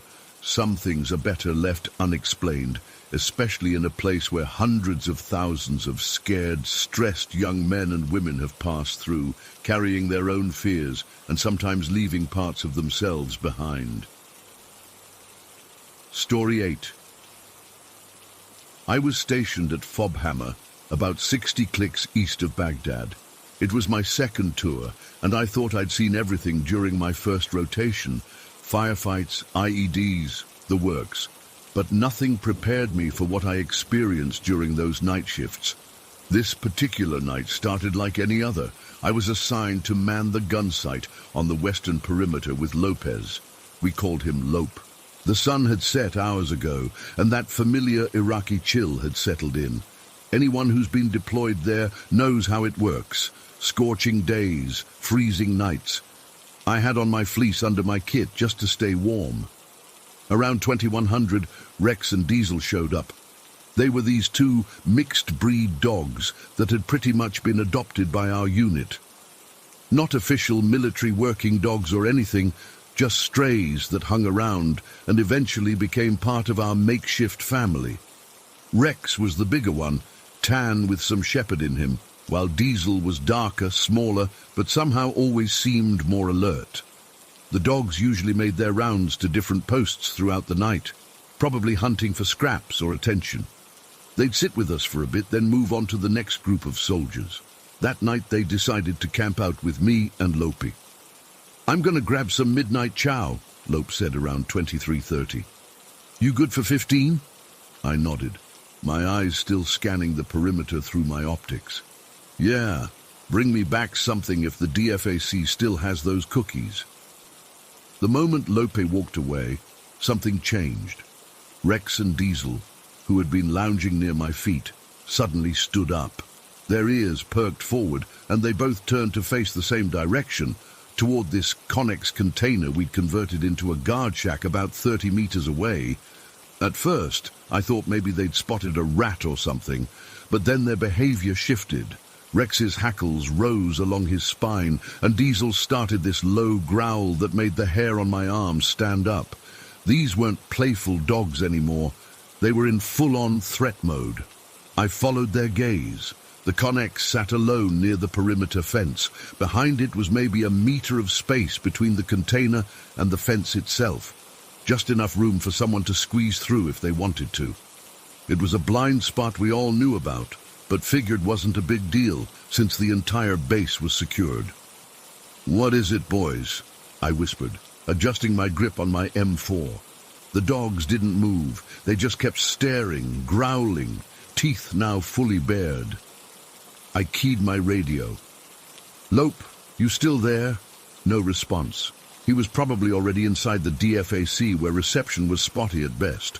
The dog's growling intensified.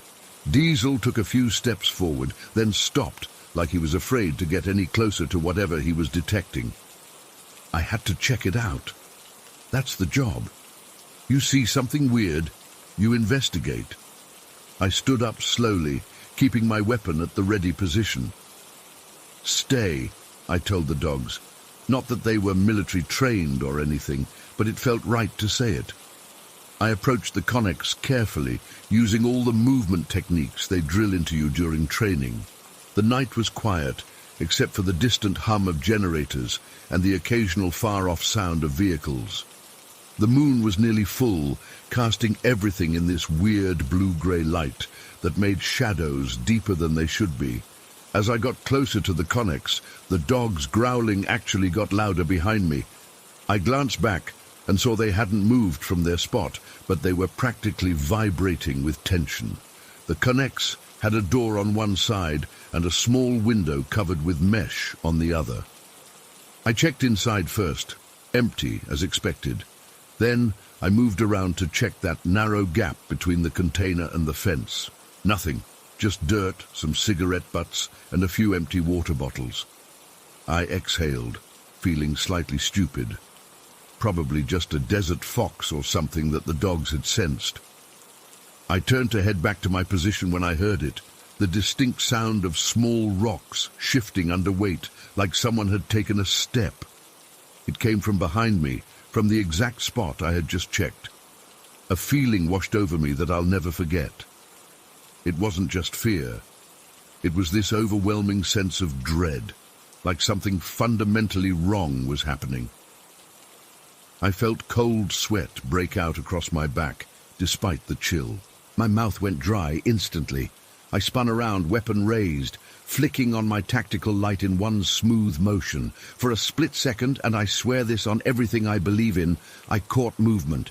Not clear enough to identify, just a blur of something ducking back behind the Connex. It was dark, taller than a man should be, and moved in a way that seemed wrong. Not like a person moves, more fluid, but jerky at the same time. "Halt!" I shouted, moving forward quickly. "Identify yourself!" I rounded the corner of the Connex again, light scanning the narrow passage. Empty. Completely empty. The fence was intact, no signs of disturbance in the dirt. Nothing could have gone anywhere. By this time, my shouting had attracted attention. I heard boots running toward me, and one of the other guys from a nearby post showed up, weapon ready. "Torres, what's going on?" he asked, breathing hard. "There was something here," I said, still scanning with my light. "The dogs spotted it first. We searched the entire area. Nothing. No footprints except mine. No sign that anything or anyone had been there. When Lope returned with food, he found me still on edge, the dogs now huddled close to me, no longer growling but clearly uncomfortable. "You look like you've seen a ghost," he said, handing me a cookie. "I don't know what I saw," I told him honestly. For the rest of that shift, the dogs stayed right by us, unusually clingy. They normally made their rounds to other posts, but that night they didn't leave our side until sunrise. I tried to forget about it, chalked it up to desert fatigue and an overactive imagination. But what happened 3 nights later made that impossible. I was assigned to the Northwest Guard Tower with Martinez. It was around 200, that dead time of night when your brain starts playing tricks on you. We were using our night vision goggles, scanning the perimeter as usual. The NVGs gave everything that eerie green glow, turning the familiar into something alien. "Check the tree line," Martinez said suddenly, nudging my arm and pointing. About 150 meters out, there was a sparse collection of trees and brush. In Iraq, you don't get forests like back home, just scattered vegetation that somehow survives the harsh conditions. I adjusted my NVGs and focused on the area he was pointing to. At first, I didn't see anything. Then movement caught my eye. Something shifting between the trees. "I see it," I whispered, though there was no reason to be quiet up in the tower. Probably just a local.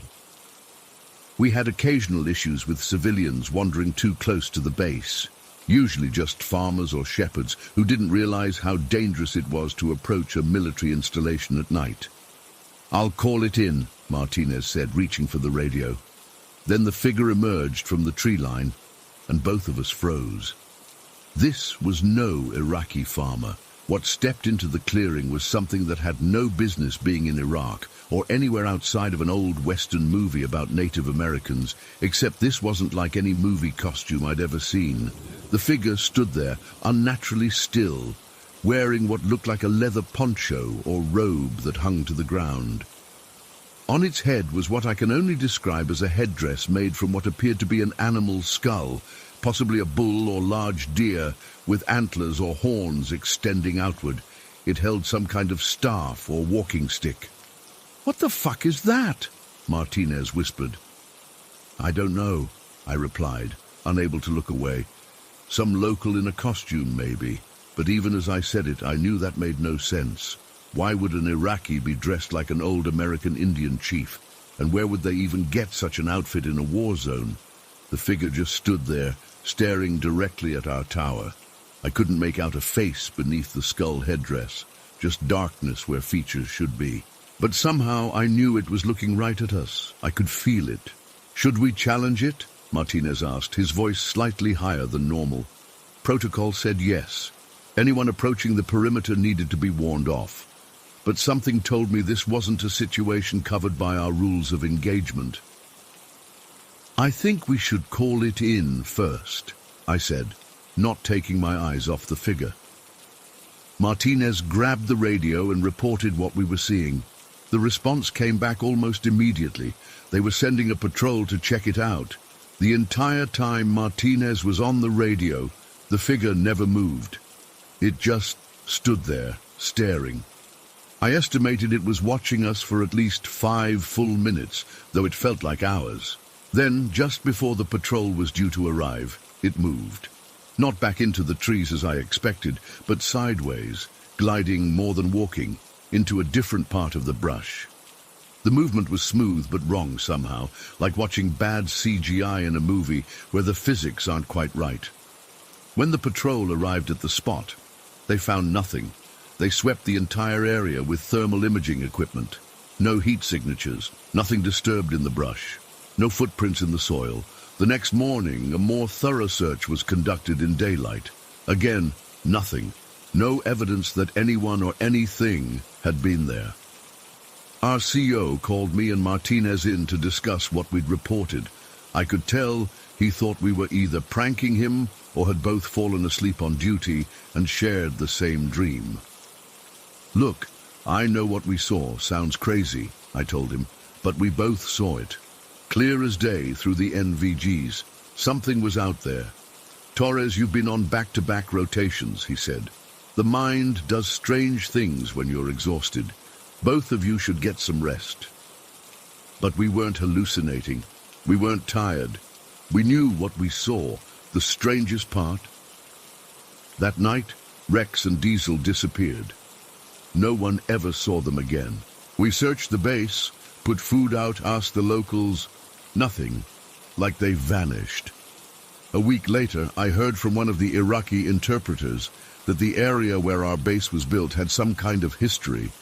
He was reluctant to talk about it, but eventually told me that local folklore said the land was cursed. Apparently, centuries ago, it had been the site of some conflict between different tribal groups, and the land had never been at peace since. I'm not superstitious. I don't believe in ghosts or demons or any of that, but I know what I saw. I know what I felt that night by the Connex. That bone-deep terror, the certainty that something was there that shouldn't be. And I know what Martinez and I both witnessed in that tree line wasn't a person in a costume. I've been back home for years now. I've talked to a few other vets who had similar experiences in different parts of Iraq and Afghanistan. Strange figures that shouldn't be there, ancient-looking entities that don't belong in the modern world, the feeling of being watched by something that isn't human. Sometimes I wonder if war does something to the barriers between worlds, if all that death and suffering somehow thins the veil between our reality and something else. Or maybe these things were always there, and we just notice them when we're pushed to our limits, when our senses are heightened by constant danger. All I know is that what I saw was real. And sometimes, on cold nights when I'm alone, I still catch myself looking over my shoulder, half expecting to see that figure standing there, watching me with eyes I couldn't see but somehow felt, waiting for reasons I'll never understand. Sir. Story 9. I was a Chief Master Sergeant, spent 24 years as an air traffic controller. Worked at several bases, but this happened at Edwards AFB in California. If you know anything about the military, you know Edwards is where they test all the experimental stuff. The X-planes, stealth tech, you name it. I'd been there for about 3 years at that point, and I'd seen plenty of classified aircraft come through. That's important to understand. I wasn't some newbie who would get excited over a U-2 or an unusual flight pattern. It was a Tuesday night in March, around 2300 hours.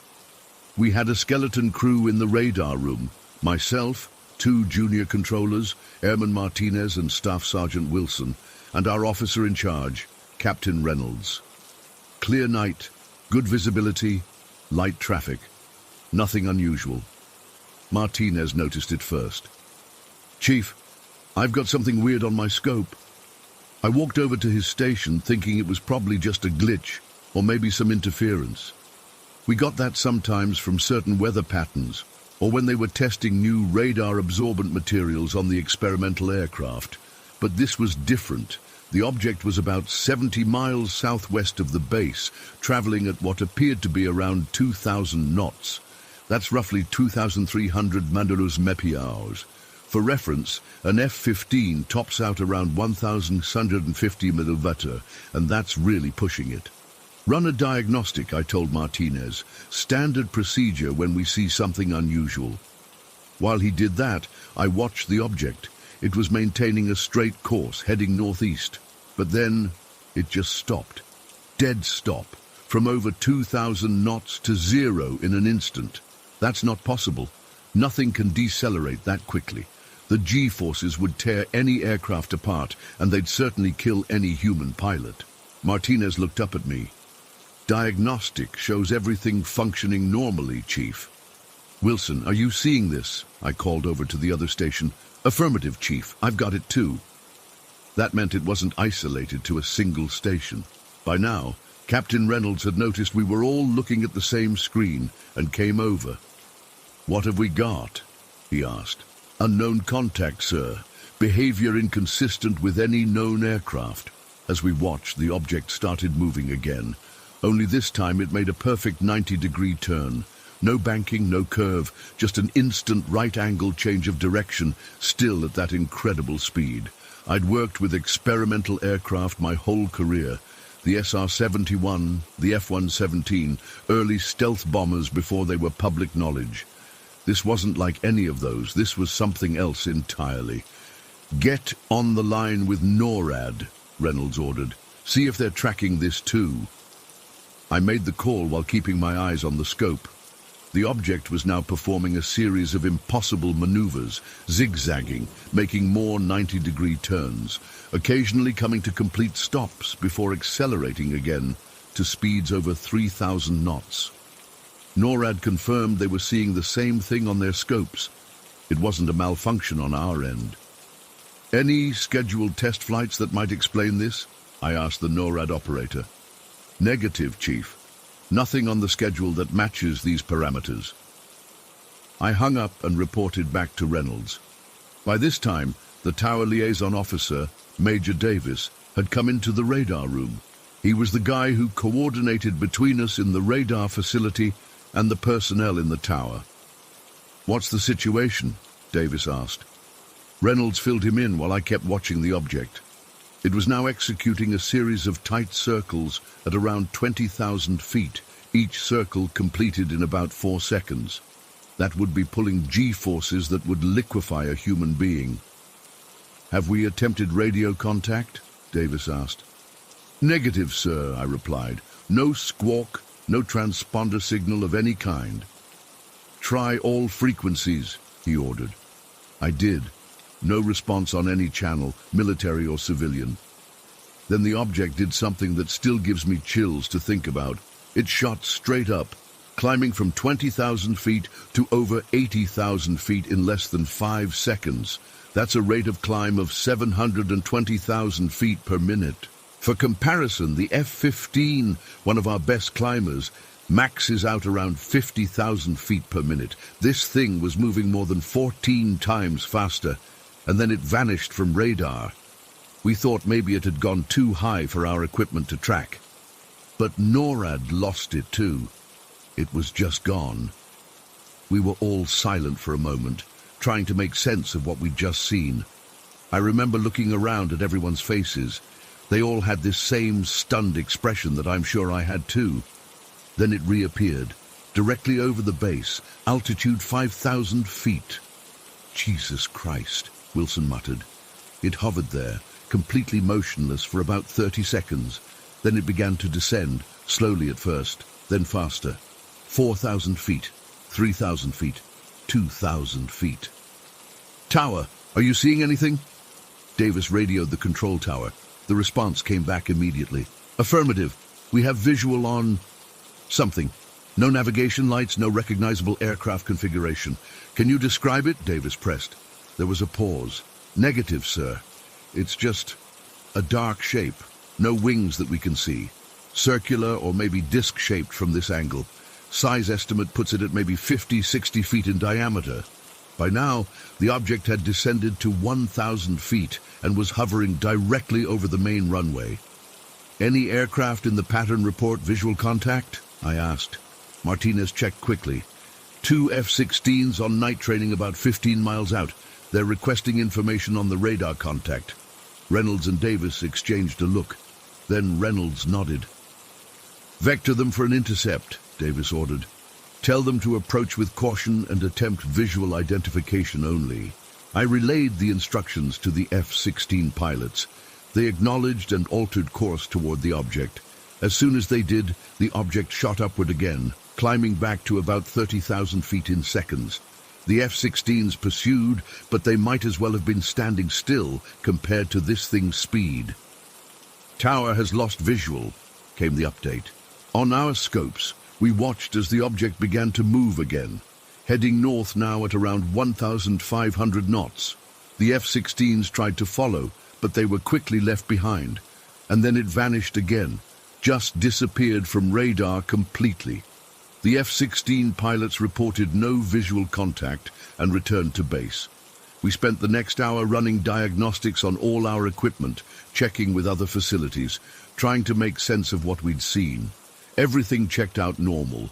The equipment was functioning perfectly. I'll never forget what happened next. Major Davis gathered everyone who'd been in the room. "Listen up," he said, his voice dead serious. "What happened here tonight didn't happen. You tracking me? If you value your careers and your security clearances, you will not discuss this with anyone. Not your colleagues, not your spouses, no one. This incident is classified, and it will remain that way." Captain Reynolds nodded in agreement. "We'll file the appropriate reports through secure channels. But as far as anyone else is concerned, tonight was routine. Are we clear?" We all nodded. What else could we do? But here's the thing. I never saw any appropriate reports. I checked later, discreetly. There was no record of the incident at all, not in any of the places where such a thing should have been documented. I kept my mouth shut for years, didn't even tell my wife. But after I retired, I told my son once, just once. He kept asking me if I'd ever seen anything I couldn't explain during my time in the Air Force. I finally broke down and told him about that night. What makes this whole thing even stranger is that about 2 weeks after the incident, I got called into a meeting with some people I'd never seen before. They weren't in uniform, but they had the bearing of military or maybe intelligence types. They asked me very specific questions about that night, made me go over it all again in detail. Then they thanked me and left. No explanation of who they were or why they were asking. I never saw them again. Looking back on it now, I still can't explain what we saw that night. I've worked with every advanced aircraft in the US inventory. I've tracked the SR-71 at its top speeds. I've seen stealth aircraft that weren't public knowledge at the time. None of them moved like this thing did. None of them could perform the maneuvers this object executed. The accelerations, the instant stops, the right-angle turns at thousands of miles per hour. It's just not possible with any technology I'm aware of. I've tried to rationalize it over the years. Maybe it was some kind of classified test of a new radar spoofing technology. Maybe it was a glitch that somehow affected multiple radar systems simultaneously. But then I remember the tower personnel had visual confirmation. They saw something physical hovering over the runway. I don't know what to believe anymore. All I know is what I saw on those scopes that night was real. And it wasn't one of ours. It wasn't Russian or Chinese either. Nothing they have could do what this thing did. Nothing we have could do what this thing did. Sometimes I still wake up in the middle of the night thinking about it. About what it means if there really is something out there that can move like that. Something that can appear and disappear at will, that can make maneuvers that defy the laws of physics as we understand them. I'm a practical man. I've never been one for conspiracy theories or science fiction. I deal in facts, in things I can verify with my own eyes. But that night at Edwards challenged everything I thought I knew, and to this day, I still have no explanation for what we tracked on our scopes. They told us to forget what we saw. But how do you forget something like that? How do you just file it away and pretend it never happened? I've tried. For my own peace of mind, I've tried, but I can't. And sometimes I wonder how many others out there have seen similar things, and like me, kept quiet about it for all these years. I'm still not sure why I'm writing this now. Maybe just to get it off my chest. Maybe hoping someone else out there has answers I don't. All I know is that it happened. Whatever it was real. And nothing in my 24 years of service before or after ever came close to explaining it. Story 10. I still can't explain what happened that day in Poland. It's been 3 years since I got back from deployment, and I've replayed it in my mind 1,000 times trying to make sense of it. I'm not the type of guy who believes in ghosts or any of that supernatural crap. At least I wasn't before. This happened during my deployment to Poland with the 2nd Armored Brigade. I was a specialist back then, working primarily as a commo guy for our unit. We were stationed at this old Soviet-era base that had been renovated for NATO troops. The barracks weren't great, just these long concrete buildings with rooms that housed 4 soldiers each, basic metal beds, wall lockers, and not much else. I'd been there 5 months already, and honestly the boredom was worse than anything else. Our daily routine was mind-numbing. PT in the morning, work all day, then back to the barracks where we'd just kill time until the next day. Some guys worked out, others played video games on their laptops. Most of us just counted the days until we could go home. My roommates were okay guys. Davis was a mechanic who spent most of his free time watching movies on his tablet. Rodriguez was always at the gym or running, and then there was Wilson, who I'd known since basic. We were pretty tight, always bullshitting about home and what we'd do after the army. That day started like any other. We had morning formation at 600, PT until 7:30, then breakfast. I spent the morning fixing some comms equipment that had been acting up, then had lunch at the DFAC with some guys from my platoon. Nothing unusual at all. Around 1400, our first sergeant called a surprise barracks inspection for 1600. This sent everyone scrambling back to clean their rooms. I finished my work early and hurried back to get our rooms squared away before the others. It was about 1500 when I got to our barracks building. The hallway was quiet. Most guys were still at work. I figured I'd have time to straighten up before my roommates got back. I remember I was thinking about how I needed to call my mom that weekend as I pushed our door open. The first thing that hit me was how cold it was inside. The AC was cranked way too high, and I made a mental note to adjust it. The room was dim, with just the afternoon light coming through our small window. I reached for the light switch, but then I froze. There was someone in Wilson's bed, the one closest to the window. I could make out a figure under the sheets moving around. I figured Wilson had gotten off early too and was just lying down. The sheet was pulled up high, but I could see movement underneath, like someone shifting position. "Yo, Wilson," I called out. "You know First Sergeant's doing an inspection at 1600, right?" No response. The figure just kept moving under the sheet, rolling slightly as if turning over. I stepped further into the room, dropping my backpack on my bed. "Wilson, you sleeping man," I said, a bit louder this time. The movement continued, but something felt off. The way the sheet was moving didn't look natural. It was too smooth, almost gliding rather than the jerky movements you'd expect from someone turning in bed. I walked closer, and that's when I noticed that what I thought was Wilson seemed to slide over toward Rodriguez's bed, which was right next to his. The sheet actually moved between the two beds, like someone was crawling from one to the other, still completely covered. My first thought was that Wilson was pulling some kind of dumb prank. "Very funny, asshole," I said, moving closer. "You better get this place cleaned up before inspection." The shape under the sheet stopped moving. It just went still. That's when the hair on the back of my neck stood up. Something wasn't right. "Wilson," I said, my voice suddenly quieter. No response. The room felt even colder now, and I realized I could see my breath, in Poland, in the middle of summer. I reached out and grabbed the edge of the sheet. My hand was shaking slightly, though I didn't know why I was so nervous. I yanked the sheet back in one quick motion. Nothing. There was absolutely nothing there. The bed was empty, the mattress completely flat. I stepped back, confused. I was absolutely certain I'd seen someone under that sheet. I'd watched them move from one bed to the other, but there was no one there. Both beds were made, corners tucked in military style, completely undisturbed. I checked under both beds, then looked around the room. Nothing was out of place. Our wall lockers were closed, the bathroom door was open, showing it was empty.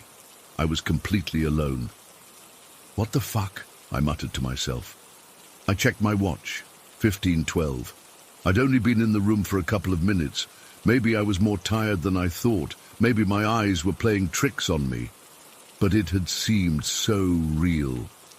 Deciding I needed to get out of there, I turned toward the door. As I reached for the handle, it suddenly turned on its own. My heart nearly stopped until the door swung open to reveal Rodriguez standing there in his PT uniform, sweat still fresh on his face from the gym. "Jesus Christ!" I yelped, jumping back. "Whoa, Mitchell, you okay?" "You look like you've seen a ghost," Rodriguez said, stepping into the room. He immediately shivered. "Damn, it's freezing in here. Who cranked the AC?" I couldn't find my voice for a second. When I did, it came out higher pitched than normal. "Did you just come from Wilson's bed? Were you just in here?" Rodriguez looked at me like I was crazy. "What? No, man. I've been at the gym for the last hour, just got back." He tossed his gym bag onto his bed, the same bed where I'd seen the figure slide to. "Why? What's going on?" I told him what I'd seen, the figure under the sheet, the movement between the beds. As I spoke, his expression changed from confusion to concern. "There's no one else here, Mitchell," he said slowly. "You sure you weren't just seeing things?" "I know what I saw," I insisted. "Someone or something was in here." Rodriguez looked uneasy now. "Let's check the room again." Together we went through every inch of that small barracks room. We checked inside the wall lockers, under the beds again, in the small bathroom. We even checked the ceiling tiles to see if anyone could have somehow climbed up there. Nothing was disturbed, nothing was out of place, and there was definitely nowhere a person could be hiding. "See? There's no one here," Rodriguez said. But he didn't sound convinced. He was looking around nervously like he expected someone to jump out at any moment. "I'm not crazy, man," I told him. "There was someone in here. I watched them move from Wilson's bed to yours, under the sheet." Rodriguez sat down on his bed, then immediately jumped up again. "This bed is fucking freezing," he exclaimed, placing his hand on the mattress. "Like ice cold." I put my hand on Wilson's bed. It was the same, unnaturally cold, as if it had been in a freezer, yet the rest of the room, while cool from the AC, wasn't nearly as cold as those two specific beds. "This is weird, man," Rodriguez muttered. "Really fucking weird." We both stood there, uncertain what to do next. The room had started to warm up a bit, but there was still this heavy feeling in the air, like we were being watched. "Maybe it was Wilson playing a prank," Rodriguez suggested, not sounding like he believed it himself. "How would he have gotten out? I was standing right by the only door, and there's nowhere to hide in here." Rodriguez called Wilson on his cell. It went straight to voicemail. Then he called Davis, who answered and confirmed both he and Wilson were still at the motor pool, had been all afternoon, and wouldn't be back until right before inspection. After he hung up, Rodriguez looked at me with wide eyes. "So, if they weren't here, and I wasn't here, and you had just walked in, who the fuck did you see?" I didn't have an answer. We both just stood there, trying to process what had happened. "Let's just get ready for inspection," I finally said. "And maybe not mention this to anyone." Rodriguez nodded quickly. "Yeah. Don't need people thinking we're losing our minds out here." We cleaned the room in silence, both of us avoiding looking at the beds. Every few minutes, one of us would glance nervously around, as if expecting to see someone watching us. The tension was so thick you could cut it with a knife. About 15 minutes before inspection, Wilson and Davis came back, both complaining about how much work they had to do at the motor pool. They noticed right away that something was off with me and Rodriguez. "What's with you two?" Wilson asked. "You both look like you've seen a ghost or something." Rodriguez and I exchanged looks. "Nothing," I said. "Just stressed about inspection." We didn't tell them what happened. What would we even say that I saw someone in a bed who wasn't there? That two beds were ice cold for no reason? It sounded crazy even to me, and I'd experienced it. The inspection went fine. First sergeant came through, checked our room, and moved on. Just another normal day at the barracks. Except it wasn't. Not for me. That night I couldn't sleep. I kept staring at Wilson's empty bed. He had guard duty, half expecting to see the sheet move again. Rodriguez was restless too. I could hear him tossing and turning, occasionally checking his phone for the time. Davis slept like a rock, completely unaware of our unease. The next day, Rodriguez pulled me aside during breakfast. "I didn't sleep at all," he admitted. "Kept feeling like someone was in the room with us." "Yeah, me too," I said. "You think we should tell someone?" He shook his head. "Who would believe us? We'd just sound crazy." We decided to do some digging instead. We asked around about the history of the barracks, whether anyone had died there, anything unusual that had happened. Most people just laughed it off, but one of the Polish civilian workers got really quiet when we brought it up. He eventually told us that our barracks building had once been used by Soviet officers during the Cold War. According to him, there were rumors about interrogations happening there, maybe even executions. He wouldn't say more, just crossed himself and walked away. We never saw anything like that again during the rest of our deployment, but the experience changed me. I became hyper-aware of my surroundings, always feeling like I was being watched. Rodriguez felt it too. We both requested a room change, but nothing was available, so we just had to deal with it. To this day, I can't explain what I saw. I know I wasn't hallucinating. I know something was in that room with me, something that could move and hide and make the air turn cold. Sometimes I still wake up in the middle of the night, feeling that same coldness, that same sense of being watched. And sometimes, just at the edge of my vision, I think I see something move under the sheets of my bed. I don't know what it was I encountered that day in Poland. I don't know if it was something that had been there for years or if it followed me home. All I know is that I saw it, and whatever it was, it saw me too. Story 11. I've been sitting on this experience for years now, trying to make sense of it. But I honestly can't. Part of me doesn't even want to share it, but maybe someone else has gone through something similar and can help me understand. Back in 2017, my friend Lisa and I'll call myself Jack here, purchased the HMS Sassafrage, one of the last remaining World War I warships. We're both ex-military and had always dreamed of owning something historic like this. The ship had quite the background. It was originally a Q ship, meaning it was designed to look like a merchant vessel but was actually armed to the teeth, meant to lure German U-boats to the surface and then sink them.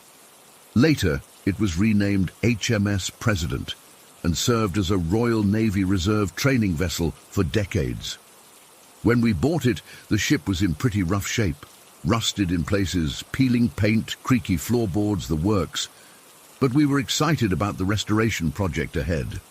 What we didn't sign up for were the other residents.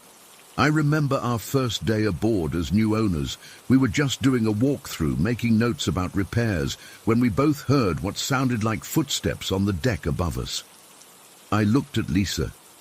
"Is someone else supposed to be here?" I asked. She shook her head. "No, we're the only ones with keys now." We went to check it out, but found nothing.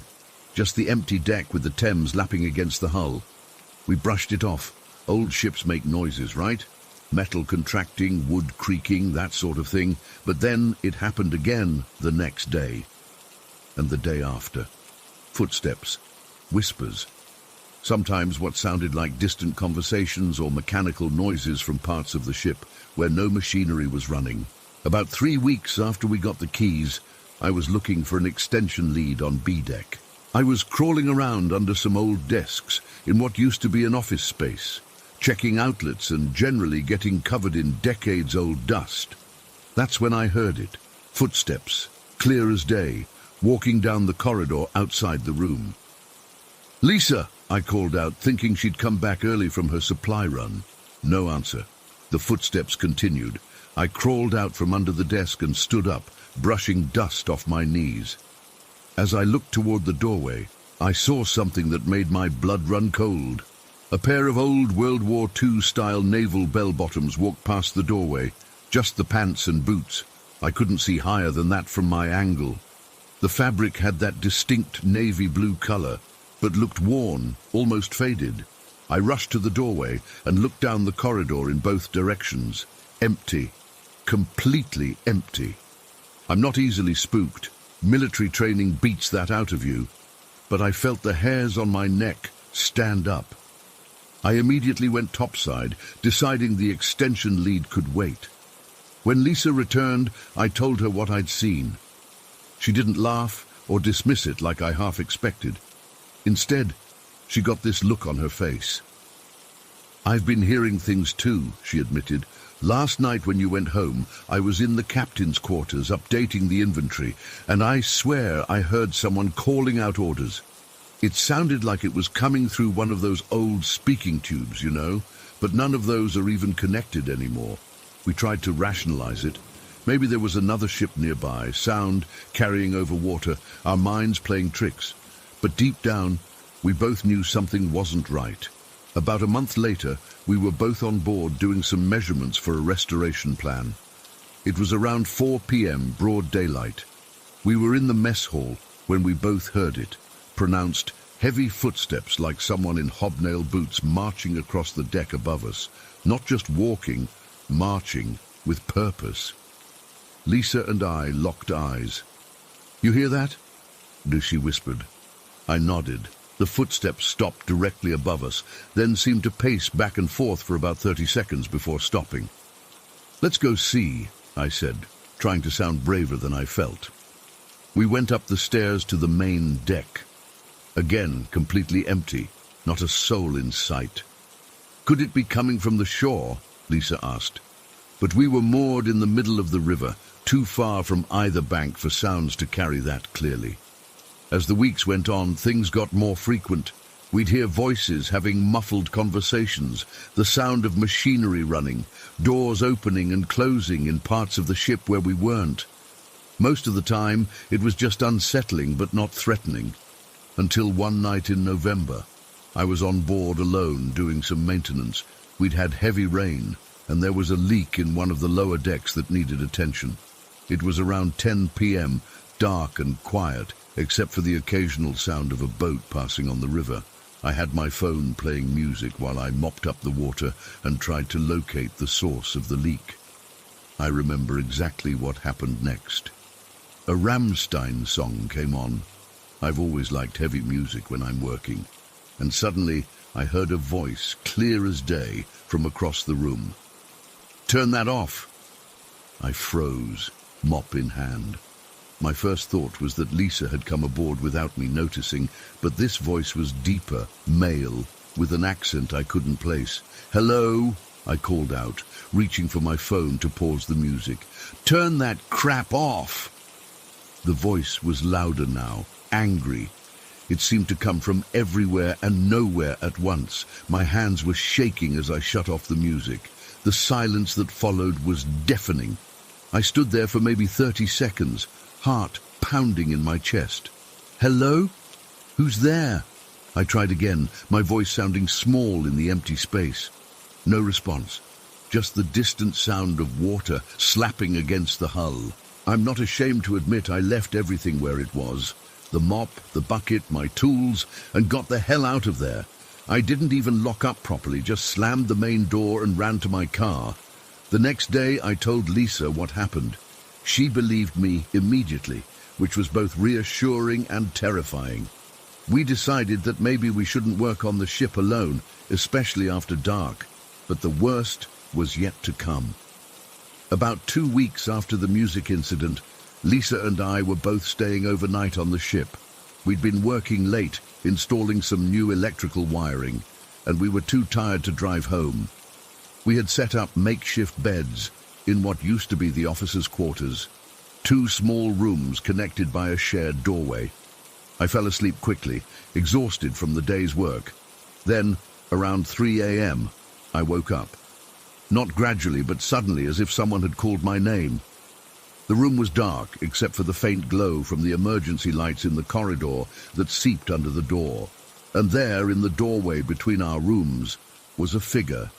It was short, maybe 5'2", wearing what looked like a large coat. In the dim light, I couldn't make out any features. It was just a shadow, darker than the darkness around it. At first, I thought it was Lisa getting up to use the bathroom or something. "Lisa," I tried to say, but no sound came out. I tried to move, to sit up, but I couldn't. My body felt like it weighed 1,000 pounds. It was like sleep paralysis, which I'd experienced before, but this felt different, more deliberate. The figure just stood there, watching me. I couldn't see its eyes, but I could feel them. I've never felt more exposed, more vulnerable than in that moment. It was like this thing was looking straight through me, seeing everything. I don't know how long we stayed like that. Me, frozen in bed, the figure standing silently in the doorway. It could have been seconds or minutes. Time seemed to stretch and distort. Finally, in desperation, I managed to kick my leg out and hit the wall. The pain broke whatever hold the paralysis had on me, and I let out a scream. Lisa woke up immediately, switching on her flashlight. "Jack, what's wrong?" she called out, her voice thick with sleep. The figure was gone, just gone. Not like it walked away or faded. It was simply no longer there. "There was someone standing in the doorway," I gasped, sitting up and pointing. Lisa shined her light around, then got up and checked both our rooms and the corridor outside. "There's no one here, Jack. The main door is still locked from the inside." "I swear to God, Lisa, someone was standing right there," I insisted. "I thought it was you at first." "Well, it definitely wasn't me. I was asleep until you screamed."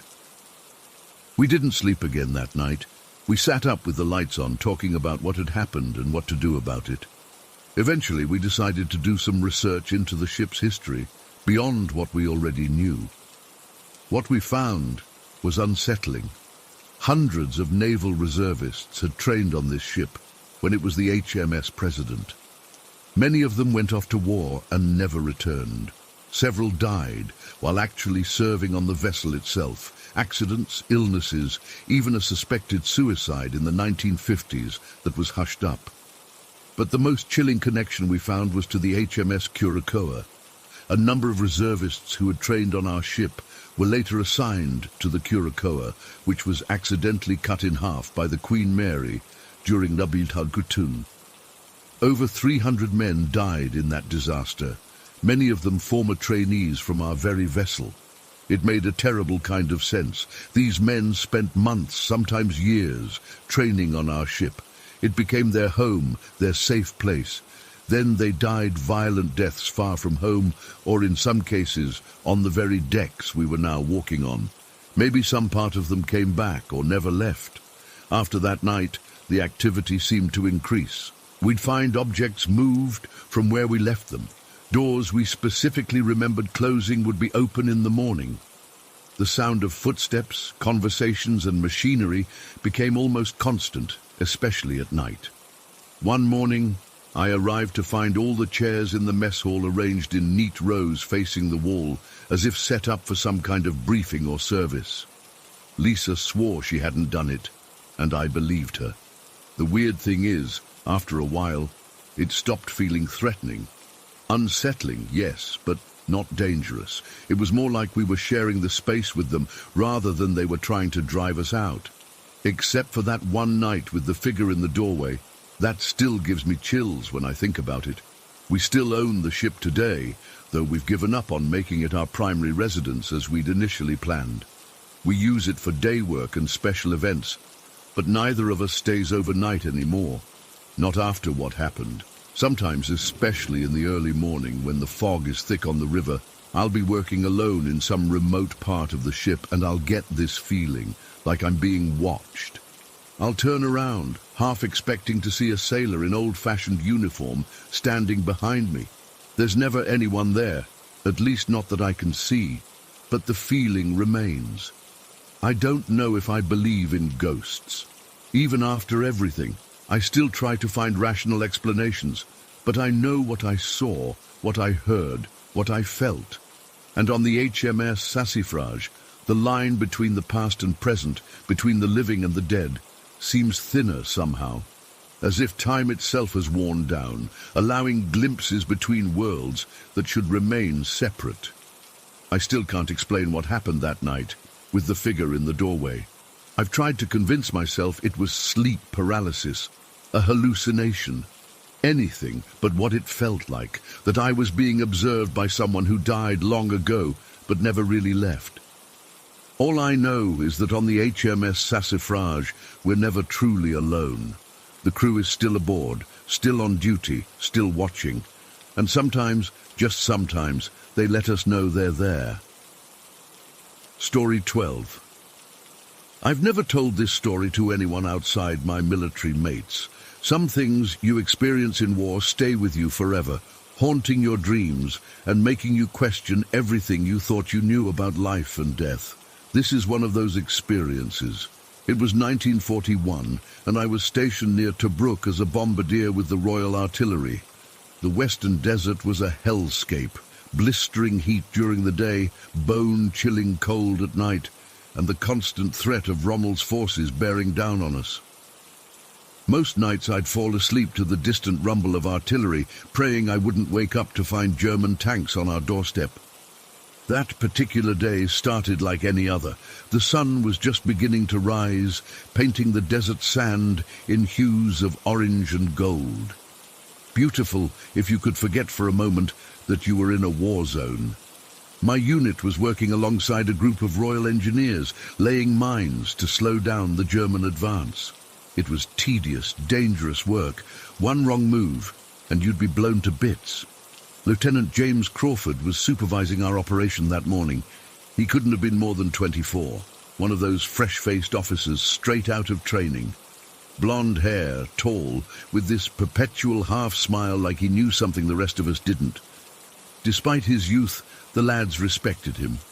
He wasn't one of those officers who barked orders from a safe distance. He was always right there in the thick of it with us. We'd been working for about 3 hours when it happened. The whistle of an incoming shell, that distinctive sound that makes your blood run cold. Someone shouted, "Cover!" and we all dropped to the ground, pressing ourselves into the sand. The explosion was deafening. When I lifted my head, ears ringing and sand in my eyes, I saw Crawford lying motionless about 20 yards away. A few of us rushed over, but it was immediately clear there was nothing we could do. The shell had caught him square in the chest. His eyes were still open, staring blankly at the cloudless sky. That half-smile was gone forever. We covered his body with a tarp until the medical unit could retrieve him. There wasn't time for proper grieving. We still had a job to finish, and the Germans wouldn't wait while we mourned. So we continued laying mines, working in grim silence, each of us processing the lieutenant's death in our own way. By late afternoon, we'd completed our task. The minefield stretched across about half a mile of desert, a deadly invisible barrier. We marked the boundaries as best we could, but in the shifting sands, these markers weren't always reliable. Each of us memorized the safe path through, just in case. It was a zigzagging route, deliberately complex, to prevent enemy forces from easily navigating it. As the sun began to set, we made our way back to camp. Crawford's body had been collected hours earlier. The mood was somber as we ate our rations. Nobody mentioned the lieutenant, but his absence was palpable. It must have been around 8 p.m. when we heard the rumble of an engine approaching from the east. I was sitting with a few Royal Engineers, Donaldson, Wilkes and Thompson, sharing a cigarette and trying to ignore the throbbing pain in my sunburned neck. We all tensed, reaching for our weapons, but relaxed when we recognized the distinctive outline of a Bedford truck, one of ours. The truck was moving fast, too fast considering how close it was to the minefield. I jumped to my feet, waving my arms. "They're heading straight for the mines!" Wilkes shouted, already running toward the boundary markers. It was too late to stop them. The truck had already crossed into the minefield when our shouts finally caught the driver's attention. The vehicle skidded to a halt, sending up a cloud of dust. Through the fading light, I could make out several wounded men in the back. My stomach dropped. If that truck hit a mine, it would be a massacre. We were too far away to guide them, and it was getting darker by the minute. All we could do was watch, helpless, as the truck started moving again, but instead of backing out the way it had come, it began moving forward, deeper into the minefield. "What the bloody hell are they doing?" Thompson muttered beside me. The truck wasn't just moving forward. It was weaving, following almost exactly the safe path we'd created earlier that day. Left, then right, then left again. It was as if the driver knew exactly where each mine was buried. We stood transfixed as the Bedford navigated the deadly obstacle course with unnerving precision, finally emerging safely on our side. We ran to meet them as they pulled up. The driver, a corporal named Mitchell, was pale and shaking. Blood was seeping through a makeshift bandage on his arm. In the back were 4 badly wounded soldiers, all unconscious. "How the hell did you make it through that minefield?" Donaldson demanded, his voice a mixture of anger and awe. Mitchell looked confused. "The officer showed us the way," he said, gesturing vaguely toward the passenger side of the truck. "Blonde chap. Lieutenant, I think." We all looked at the empty passenger seat, then at each other. "What officer?" I asked, a chill running down my spine despite the desert heat. "He just appeared beside the truck when we realized we were heading into a minefield," Mitchell explained, wiping sweat from his forehead. "Jumped right onto the running board and told me to follow his directions exactly if I wanted to get my wounded through alive. Said he knew the safe path." Thompson grabbed Mitchell's good arm. "This officer, what did he look like?" Young bloke, tall, blonde hair, had this sort of half smile, like he found something amusing about the whole situation. Mitchell frowned. "Why?" What's wrong? I felt like someone had walked over my grave. The description matched Crawford exactly. When exactly did he leave? I pressed. That's the odd thing, Mitchell said slowly. Once we cleared the minefield, I turned to thank him, but he was gone. Thought maybe he jumped off when we stopped, but he trailed off, looking unsettled. Mitchell, I said carefully, I think you'd better come with me. I led him to the medical tent where they were keeping Crawford's body until it could be transported back for proper burial. The doctor pulled back the sheet covering the lieutenant's face. Mitchell took one look and staggered backward, his face draining of what little color it had left. That's him, he whispered. That's the officer who guided us through the minefield. How is this possible? He was talking to me not 15 minutes ago. He died this morning, I said quietly. Took a direct hit from a German shell while we were laying those very mines. Mitchell shook his head vehemently. No, that's impossible. He was there. He spoke to me. He knew every twist and turn through that field. Of course he did, Thompson said. He helped us lay them. We all fell silent, trying to process what had happened. The doctor, who'd been listening to our conversation with growing skepticism, suggested that stress and blood loss might have caused Mitchell to hallucinate. But that didn't explain how he'd navigated the minefield with such precision. One of Mitchell's passengers, a sergeant who'd been drifting in and out of consciousness during their journey, spoke up from his cot. I saw him too, he said weakly.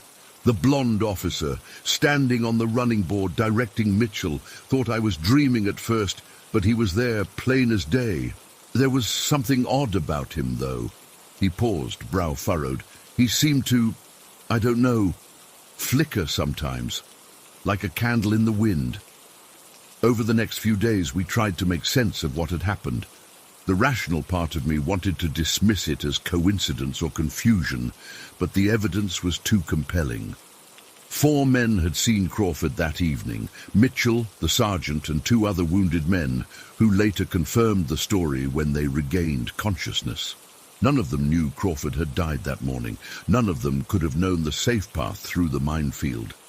The only explanation, as impossible as it seemed, was that Crawford's spirit had somehow returned to guide that truck safely through the mines he'd helped lay.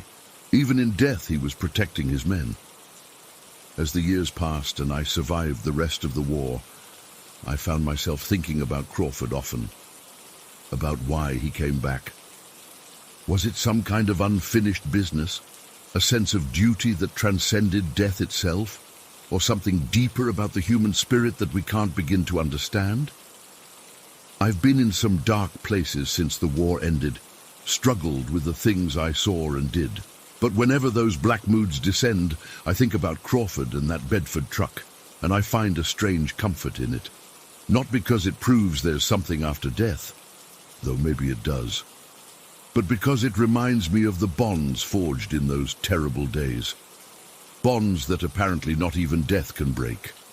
I retired from the Royal Artillery in 1957 and tried to build a normal life. Got married, had children, eventually grandchildren. But I never told them about Crawford. Some experiences are too personal, too profound to share with those who weren't there. Or maybe I was just afraid they wouldn't believe me, that they'd think their old granddad had finally lost his marbles. My grandson was born in 1983, just a month after I passed away according to the doctor's predictions. I hope somehow he learns this story someday. I hope he understands that there are things in this world that defy explanation, that remind us how little we truly know about life and death and what might lie beyond.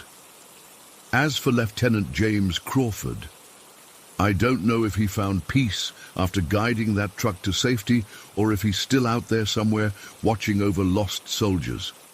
But I'd like to think that if I ever find myself in darkness, unable to see the path forward, he might appear beside me one more time with that half smile of his to show me the way through. Story 13.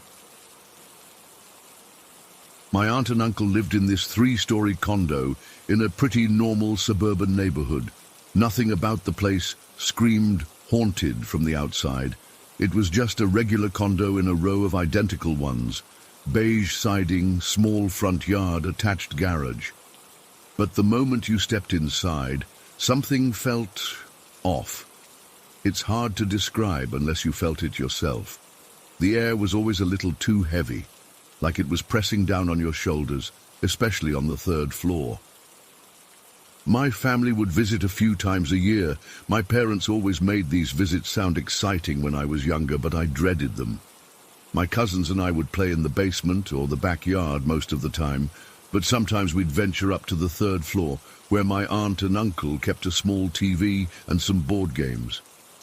That third floor was the worst. It felt like stepping into a different world entirely. The temperature would drop several degrees, and sounds from the rest of the house couldn't penetrate up there. My mom called it atmospheric, but it was more than that. It was like a pocket dimension of silence and gloom.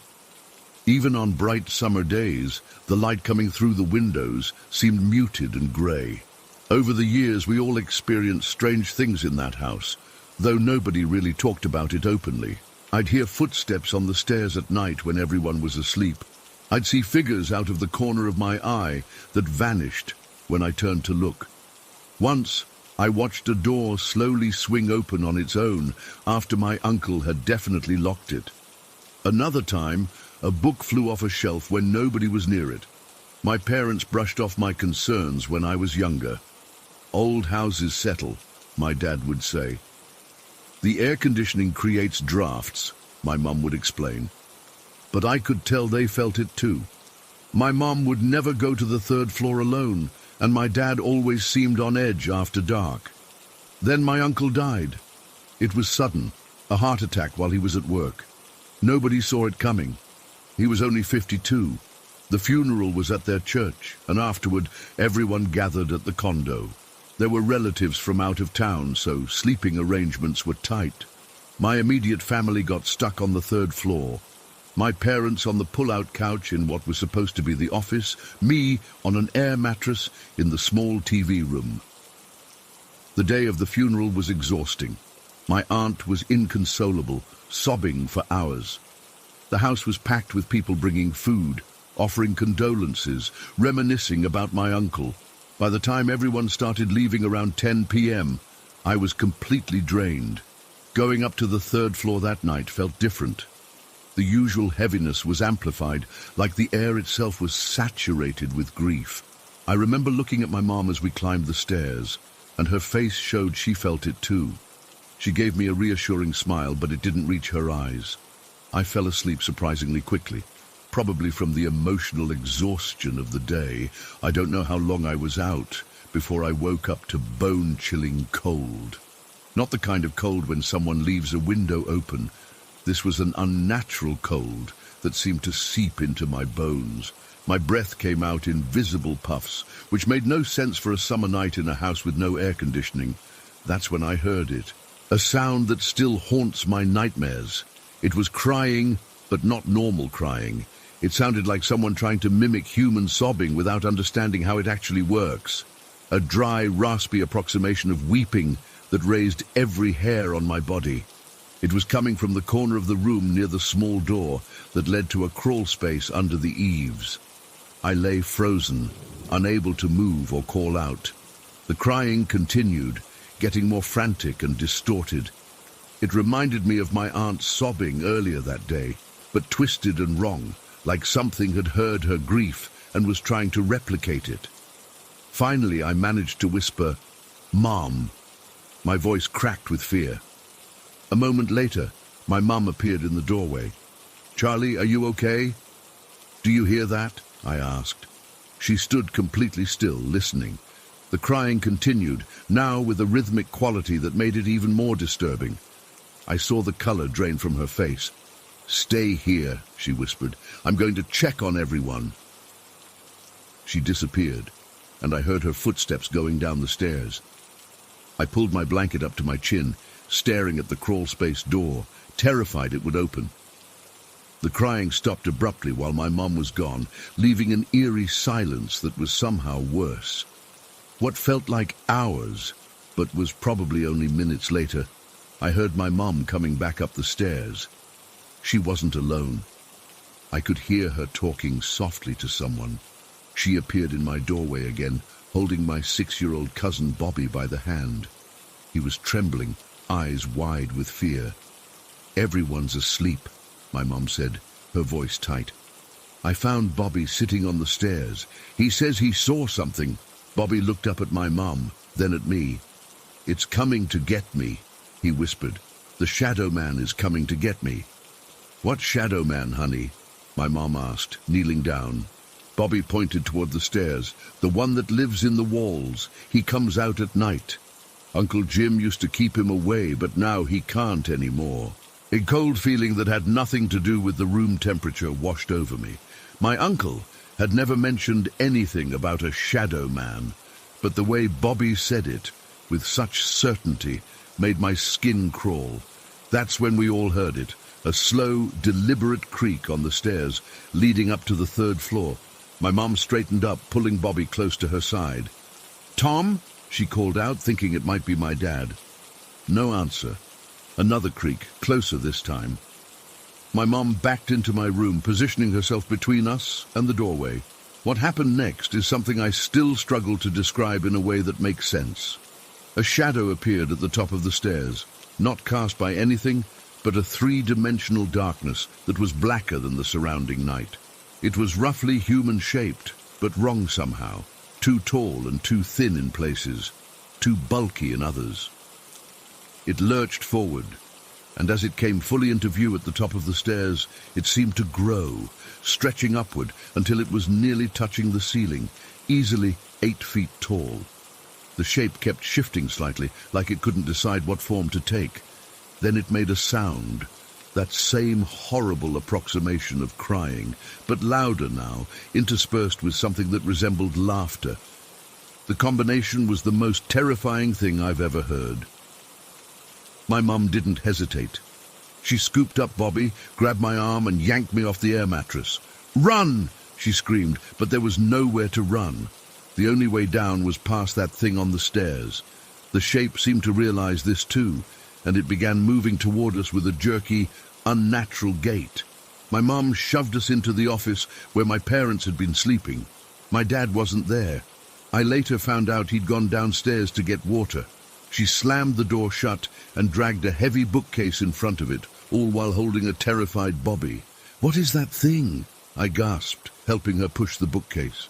"I don't know," she said, her voice strained with fear and effort. "I don't know." The wailing stopped, and for a moment, we thought maybe it had gone away. Then the pounding started, heavy, rhythmic thuds against the door that shook the entire bookcase. Each impact rattled the walls of the condo. How could nobody else hear this? The pounding stopped as suddenly as it had begun. We heard what sounded like footsteps moving away from the door, going back toward the stairs. Then came the sound of something heavy, moving up and down the stairs. Thud, thud, thud, over and over, like it was pacing. Bobby buried his face in my mum's shoulder, sobbing quietly. I sat on the floor, back against the wall, too terrified to move or speak. My mum stood perfectly still, staring at the door as if expecting it to burst open at any moment. The stomping on the stairs continued for what felt like forever, each impact making the entire house shake. How could no one else feel this?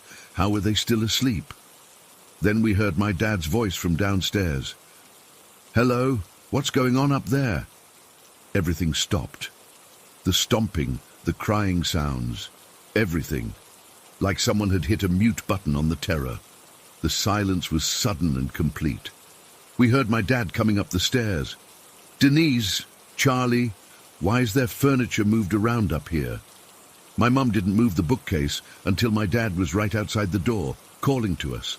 When we finally opened the door, the hallway was empty. No shadow, no cold spots, nothing out of the ordinary, except for the 3 of us, with faces pale from fear. "Something was here," my mum told my dad, her voice shaking. "Something was in the house." My dad checked every room, every closet, the entire house. He found nothing unusual, and everyone else was still asleep, somehow having slept through the commotion that had literally shaken the walls. Bobby refused to talk about what he'd seen beyond the Shadow Man comment.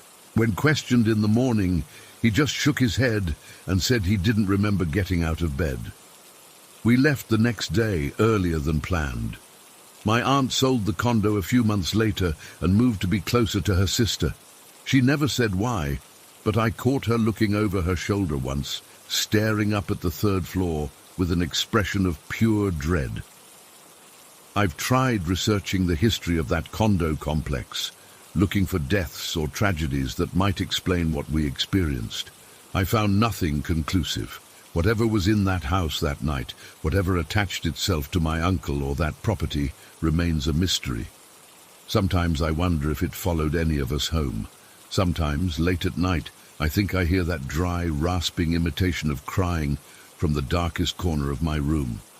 And sometimes I swear I can feel something watching me from just beyond my peripheral vision. Whatever it was, I hope it stayed in that condo. I hope the new owners never experience what we did, and I hope I never have to hear that sound again as long as I live. Story 14. My wife Annie and I had just gotten married a few months prior and moved into this second-floor apartment in Boise. Nothing fancy, just your typical two-bedroom place with a small living room and kitchen. The building itself was maybe 30 years old, nothing historical or anything that would make you think haunted. We were happy there, both had decent jobs, were saving for a house, normal newlywed stuff. Annie has always been an early sleeper. She's up at 5 a.m. for her hospital shift, so she's usually out cold by 9:30 p.m. I'm more of a night owl, and I usually stay up reading or playing games on my phone beside her. That night, it was a Tuesday in October, was no different. Annie had knocked out around 9, and I was propped up next to her, reading the latest Batman comic. Just a completely ordinary night. Our bedroom was set up with the bed against the wall opposite the door, which opened to the living room. From where I was sitting, I could see straight through the doorway into part of the darkened living room. We always left a small lamp on in the bedroom, because Annie sometimes got up to use the bathroom. It must have been around 11:30 p.m. when I first felt it. I'm not typically jumpy or paranoid, but there was this sudden awareness. Like when you know someone's staring at you in a public place before you actually see them. The hairs on my arms stood up, and I got this overwhelming feeling that something was wrong.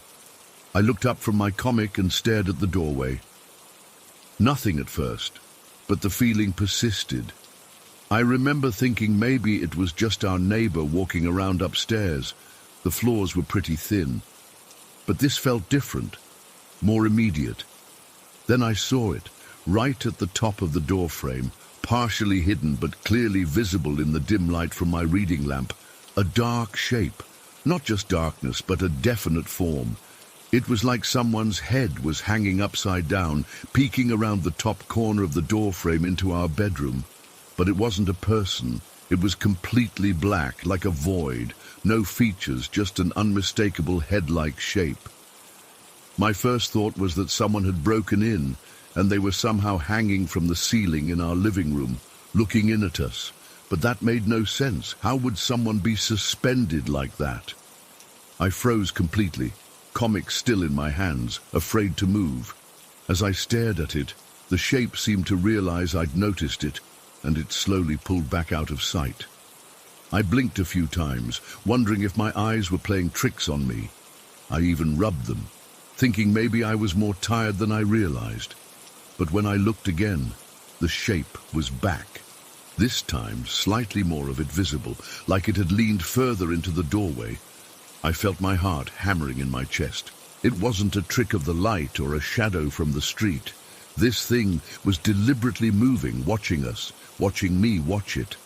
What happened next still gives me chills.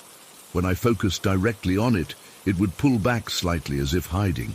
When I pretended to look elsewhere but kept it in my peripheral vision, it would lean in more, like it was playing some sick game of peekaboo with me. It was toying with me.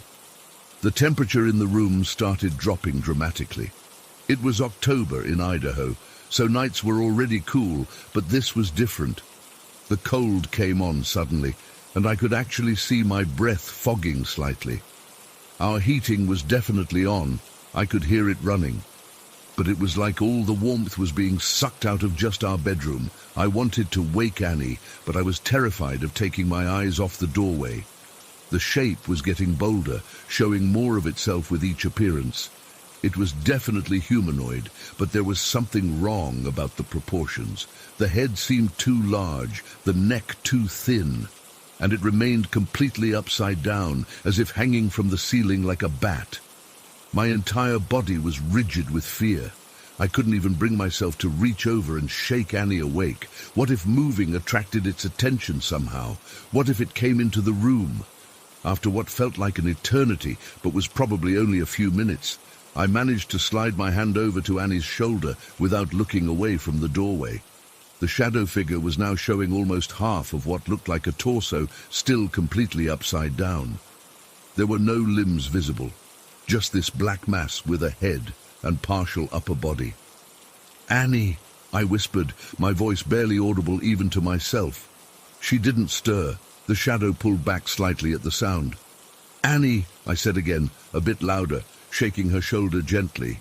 She made a small groaning noise but didn't wake up. The shadow seemed to be watching this interaction with interest. I swear it tilted its head slightly, like a curious dog. That's when I became absolutely certain this wasn't just some weird shadow or my imagination. This thing was aware. It was reacting to what I was doing. I shook Annie harder. "Annie, wake up," I said, my voice cracking with fear. She finally stirred, mumbling something about it being too early. "There's something in the doorway," I whispered urgently. "Don't look yet, just wake up." The urgency in my voice must have gotten through to her. She sat up groggily, rubbing her eyes. "What? What's wrong?" The moment Annie moved, the shadow began retreating. Not quickly like it was startled, but slowly, deliberately, like it was choosing to leave now that I wasn't alone. It pulled back from the doorframe inch by inch, moving back into the darkness of the living room. "There," I pointed, my hand shaking. "Do you see it?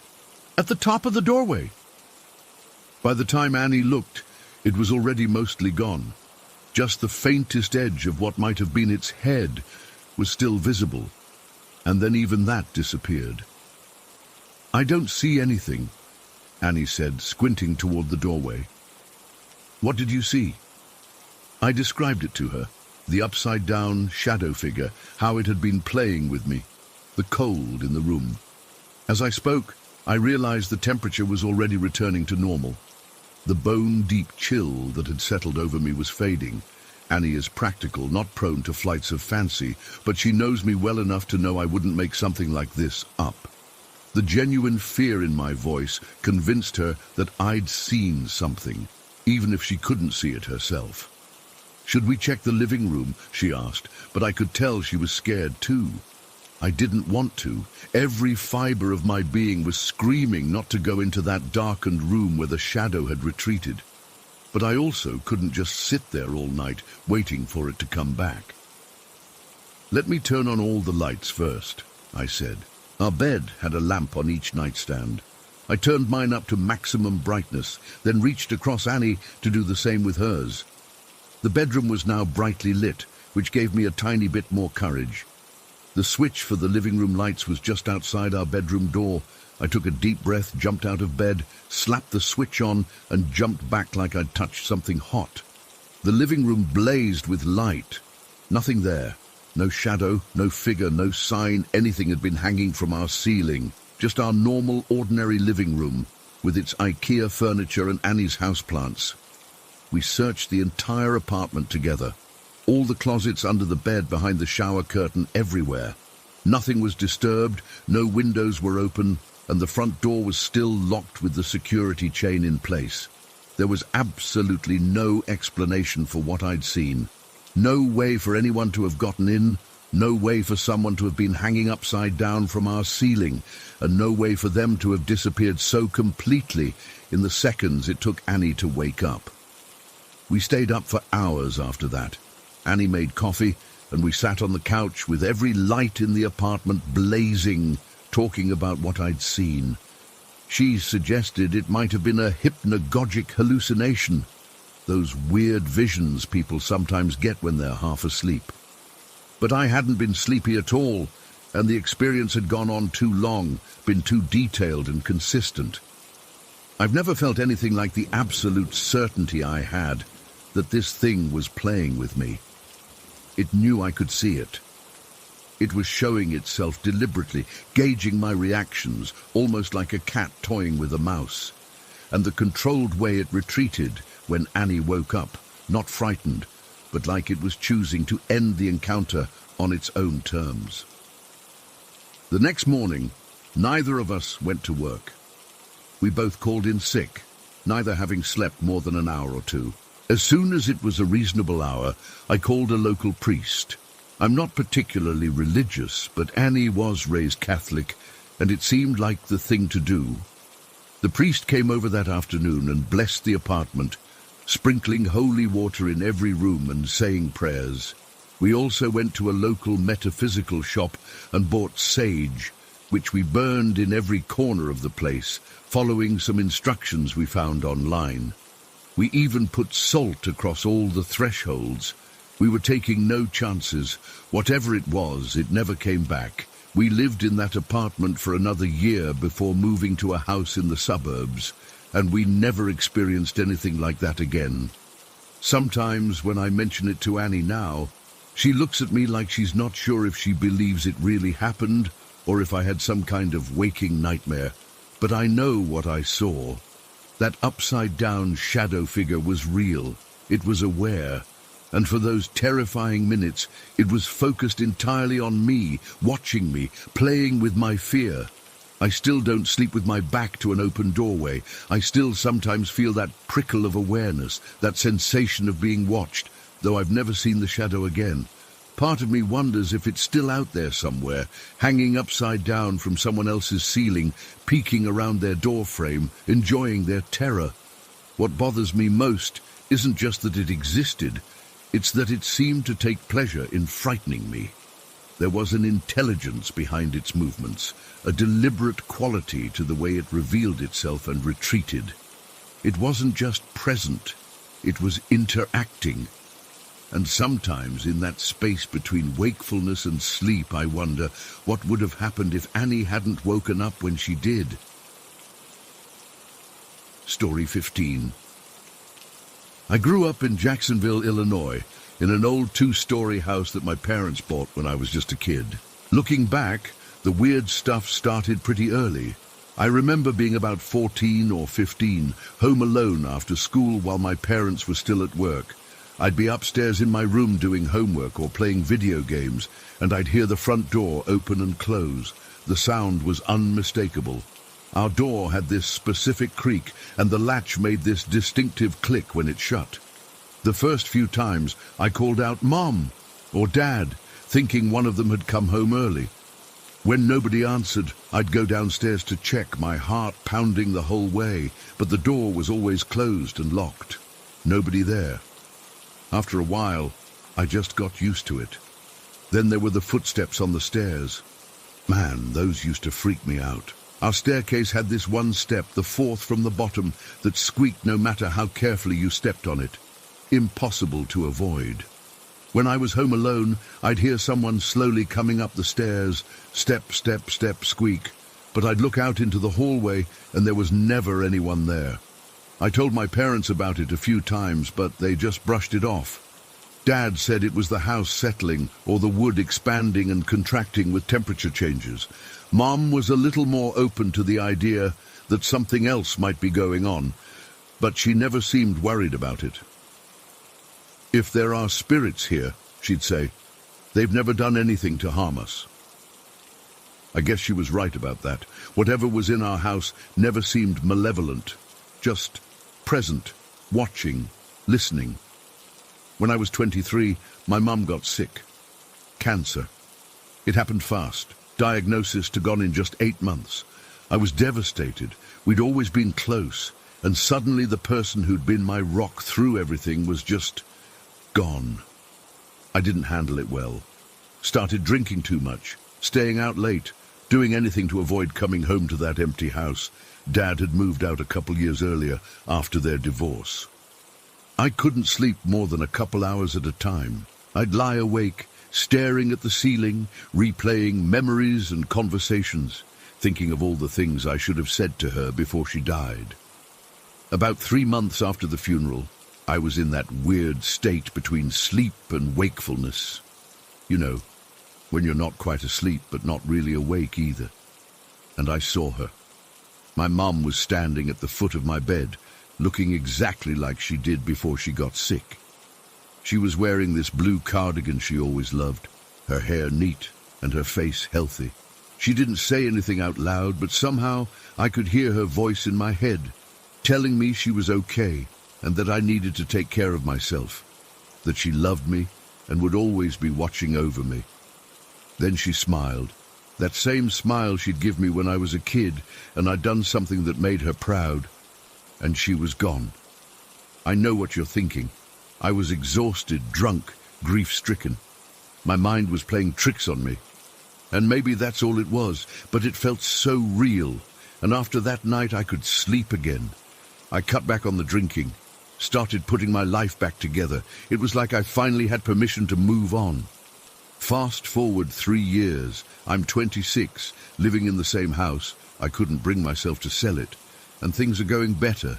I've got a decent job at the local credit union, started dating a girl named Megan, who would later become my wife, and the paranormal stuff had mostly faded into the background. The footsteps and door sounds still happened occasionally, but I'd gotten so used to them they barely registered anymore. Then came that night. It was about 3 a.m. when I woke up really needing to pee. I got out of bed, still half asleep, and headed for my bedroom door to go to the bathroom down the hall. But when I reached for the doorknob, I couldn't move my arm any further. It was like hitting an invisible wall. I tried again, thinking I was just disoriented from being so tired. Same result. I physically could not extend my arm past a certain point. There was nothing there, nothing I could see anyway, but it was like trying to push through solid concrete. I started to panic a little, fully awake now. That's when I noticed the darkness in the corner of my room seemed deeper somehow, denser. As I stared at it, the darkness took shape. It was roughly human-sized, maybe a bit taller than me, and it seemed to be watching me. Here's the weird part. I wasn't actually scared, not in the way you'd expect when there's a shadowy figure in your bedroom at 3 a.m. Instead, I had this powerful feeling of recognition. I knew immediately, without knowing how I knew, that it was my grandfather, my mum's dad, who had died when I was just a baby. I never really knew him, only saw him in photos, but in that moment I was absolutely certain it was him. He didn't move or speak, just stood there, watching me.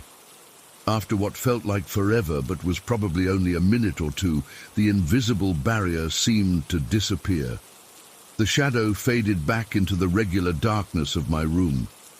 I stood there for another minute trying to process what had just happened, then went to the bathroom like I'd originally intended. I never told anyone about that, at least not for a long time. Who would believe me? But I got the distinct impression my grandfather had been checking on me, making sure I was okay. Life went on. I married Megan and we decided to stay in my childhood home. She knew it had quirks. Sometimes the TV would turn on by itself, or items would move from where we'd left them, but she took it in stride. Every old house has its stories, she'd say with a shrug, but I never told her about what happened when I was 26, and I definitely never told her about what happened about a year into our marriage. It was summer, a really hot night. We'd gone to bed with the windows open, hoping to catch any breeze, but the air was still and heavy. Megan was sound asleep beside me, but I was restless, drifting in and out of consciousness. I remember checking the clock at 2:17 a.m. before finally starting to fall into a deeper sleep. That's when I felt it. a change in the air pressure in the room. It was subtle at first, just a heaviness, like right before a thunderstorm, but there were no storms forecast.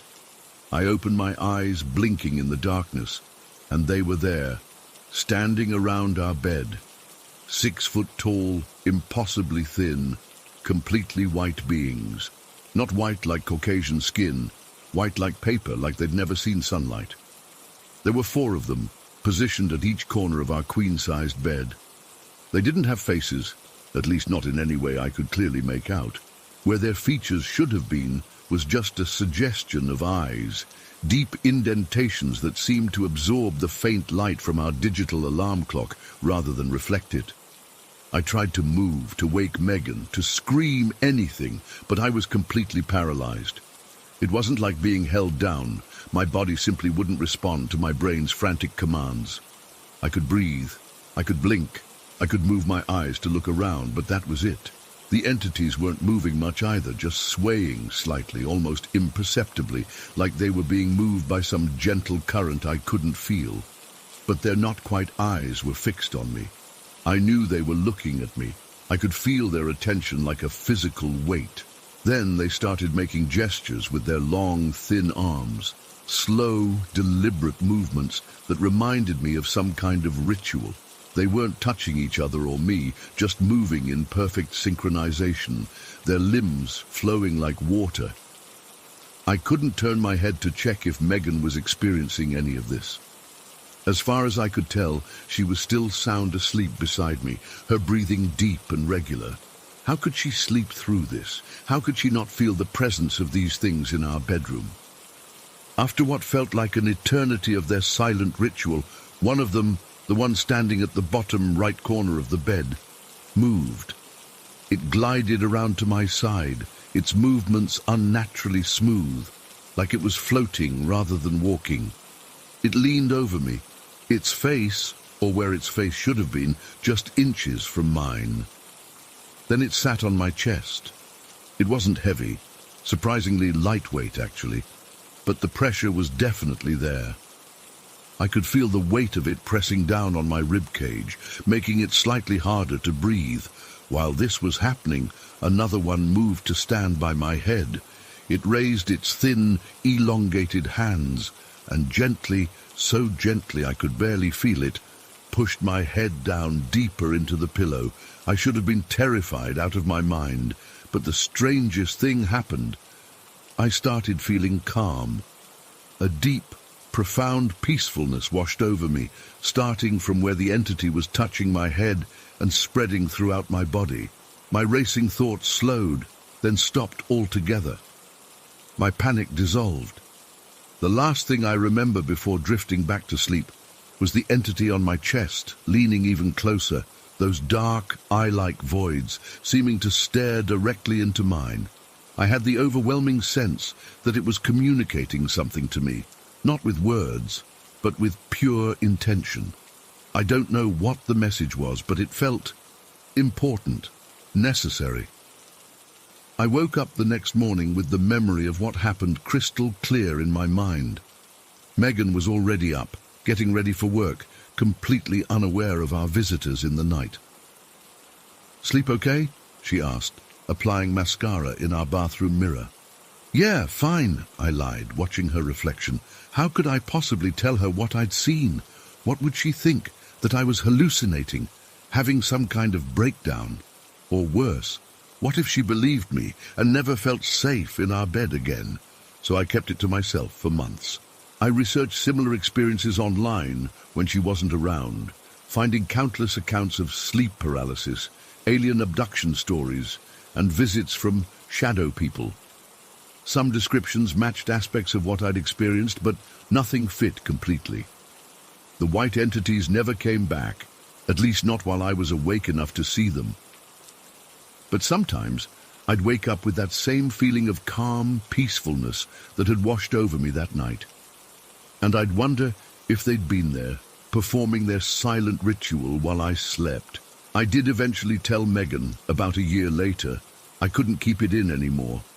We were sitting on the front porch swing on a cool fall evening and it just came out.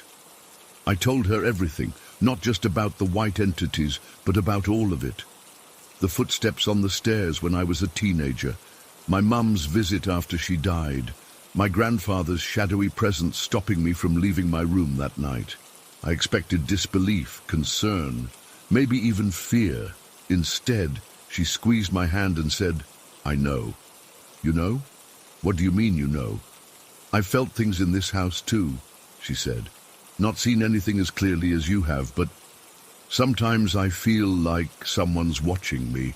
And once, when you were out of town for that conference, I swear someone sat on the edge of the bed in the middle of the night. I thought it was you coming home early until I remembered you were 300 miles away." We sat in silence for a while after that, the swing creaking gently beneath us. "Are you scared?" I finally asked. She thought about it, then shook her head. "Not really. Whatever's here, it doesn't feel harmful. Just curious, maybe, like it's checking on us." That's exactly how I'd always felt. Even with the white entities, as bizarre and unsettling as they were, I never felt threatened by them. To this day, I still don't have any explanation for what I experienced. Was it all in my head? Some combination of grief, stress, and an overactive imagination? Or is our house really some kind of magnet for paranormal activity? I don't know. All I know is that sometimes, in the quiet moments between sleep and wakefulness, I still feel them there. Watching. Waiting. For what, I couldn't tell you, and part of me doesn't want to know. Story 16. I've never really told anyone this before, except my wife, and she thinks it was just my imagination or night terrors or something. But I know what I saw was real. These weren't dreams. I was wide awake every single time. This all happened between 1989 and 1991, when I was just a little kid, maybe 3 to 5 years old. We lived in this double-wide trailer that my parents had bought. It wasn't old or creepy or anything like that. Just a normal home in a decent neighborhood. Nothing about it screamed haunted or whatever, but something was definitely going on in that place. I was always a light sleeper, even as a kid. I'd wake up for no reason in the middle of the night. Not from nightmares or anything, just wake up. And that's when I'd see her, the glowing woman. She always stood at the foot of my bed. I can still see her so clearly, even though I'm 38 now. She wasn't solid like a normal person. Kind of see-through, but not completely transparent. The weird thing was that she gave off this soft light, almost like she was lit from within. Not bright enough to light up the whole room, but enough that I could make out all her features. She always wore the same thing, this blue tunic or dress that went down to her feet, and some kind of white cloth covering her head, kind of like a nurse from an old movie or something. But the most important thing was what she was holding. A baby, wrapped up in a blanket, cradled in her arms. She'd be looking down at this baby with the most, I don't know how to describe it, pure love I've ever seen. Just completely focused on this infant, rocking it slightly, her face so peaceful. The feeling that came with her presence was what really stood out. The moment I'd wake up and see her there, this overwhelming sense of calm and safety would wash over me. It was like being wrapped in the warmest, softest blanket on a cold night. I never felt scared of her, not once. The weird part was when she'd notice I was awake. Her head would slowly turn from the baby to look at me, and her expression would change to surprise, like she wasn't expecting me to see her. Then she'd just fade away. Not quickly, but over a few seconds, like someone was turning down her brightness until she was gone. And when she disappeared, that amazing feeling of comfort would go with her, leaving me alone in my dark bedroom. But she wasn't the only thing in our house at night. The layout of our trailer was pretty straightforward. My bedroom was at one end, and to get to my parents' room on the other side, I had to walk through the dining room and then the living room. And that's where they were, the shadow people. These were nothing like the glowing woman. They were exactly what they sound like. Human-shaped shadows, darker than the darkness around them. No features, no clothes, just black silhouettes moving around the dining room and living room. There were usually 3 or 4 of them, sometimes more. They seemed busy, like they were working on something important, moving from one spot to another with purpose. But they never actually went anywhere or did anything I could understand. When the glowing woman would disappear, I'd often get scared being alone and want to run to my parents' room. But to do that, I'd have to walk right through where these shadow figures were. It terrified me.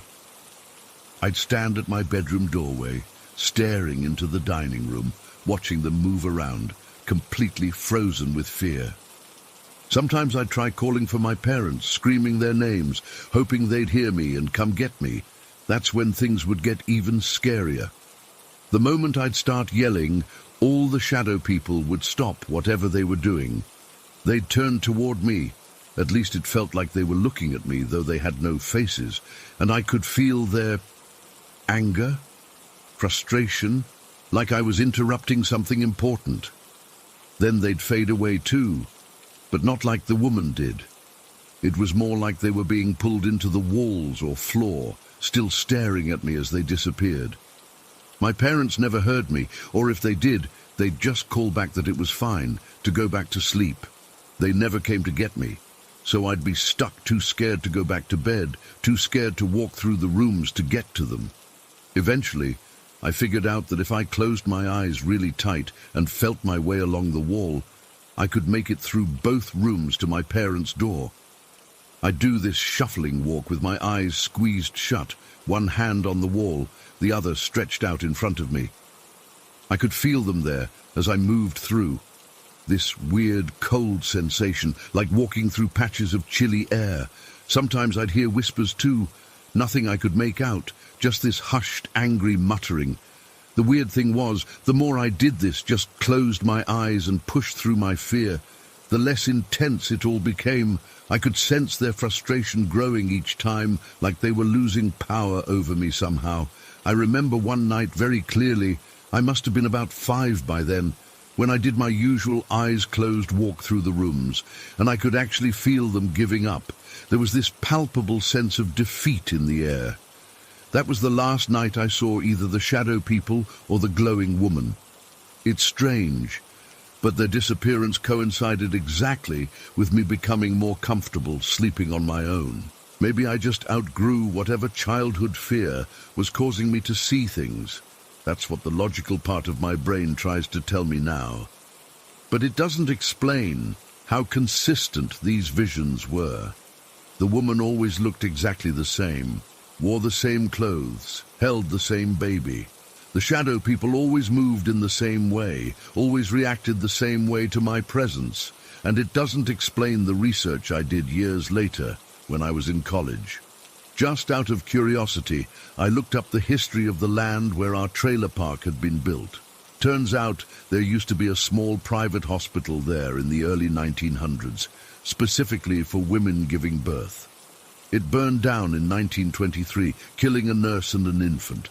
The nurse's name was Mary Collins, and in the only photo I could find of her, she was wearing a blue uniform and white head covering, just like the woman I saw. I've tried to rationalize it all over the years. Maybe I'd seen a photo of her somewhere as a kid, and my imagination did the rest. Maybe I overheard my parents talking about the history of the place. Maybe it really was just night terrors that happened to match up with real historical events by coincidence. But none of that explains the feeling, that profound sense of peace and love that came with the glowing woman, or the exact opposite, that cold, angry presence of the shadow people. Those feelings were too real, too consistent to be just a child's imagination. What still bothers me is the relationship between them, the woman and the shadows. They never appeared in the same place, never interacted, but it felt like they were connected somehow, like she was protecting me from them, or they were trying to keep her away from me.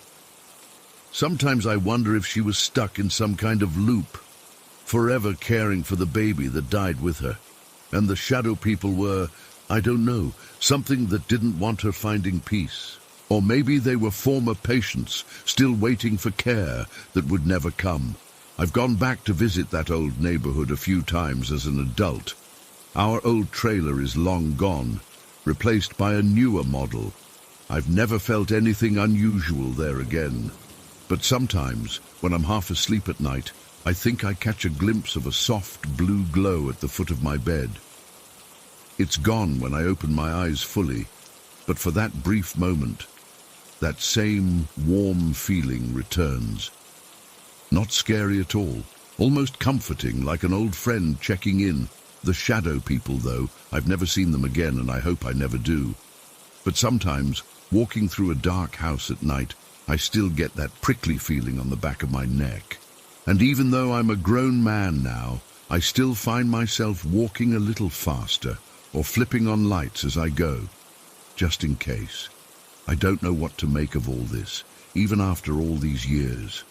Was it real? Was it my imagination? Was it something in between? All I know is that these experiences are as vivid to me now as they were when I was a child.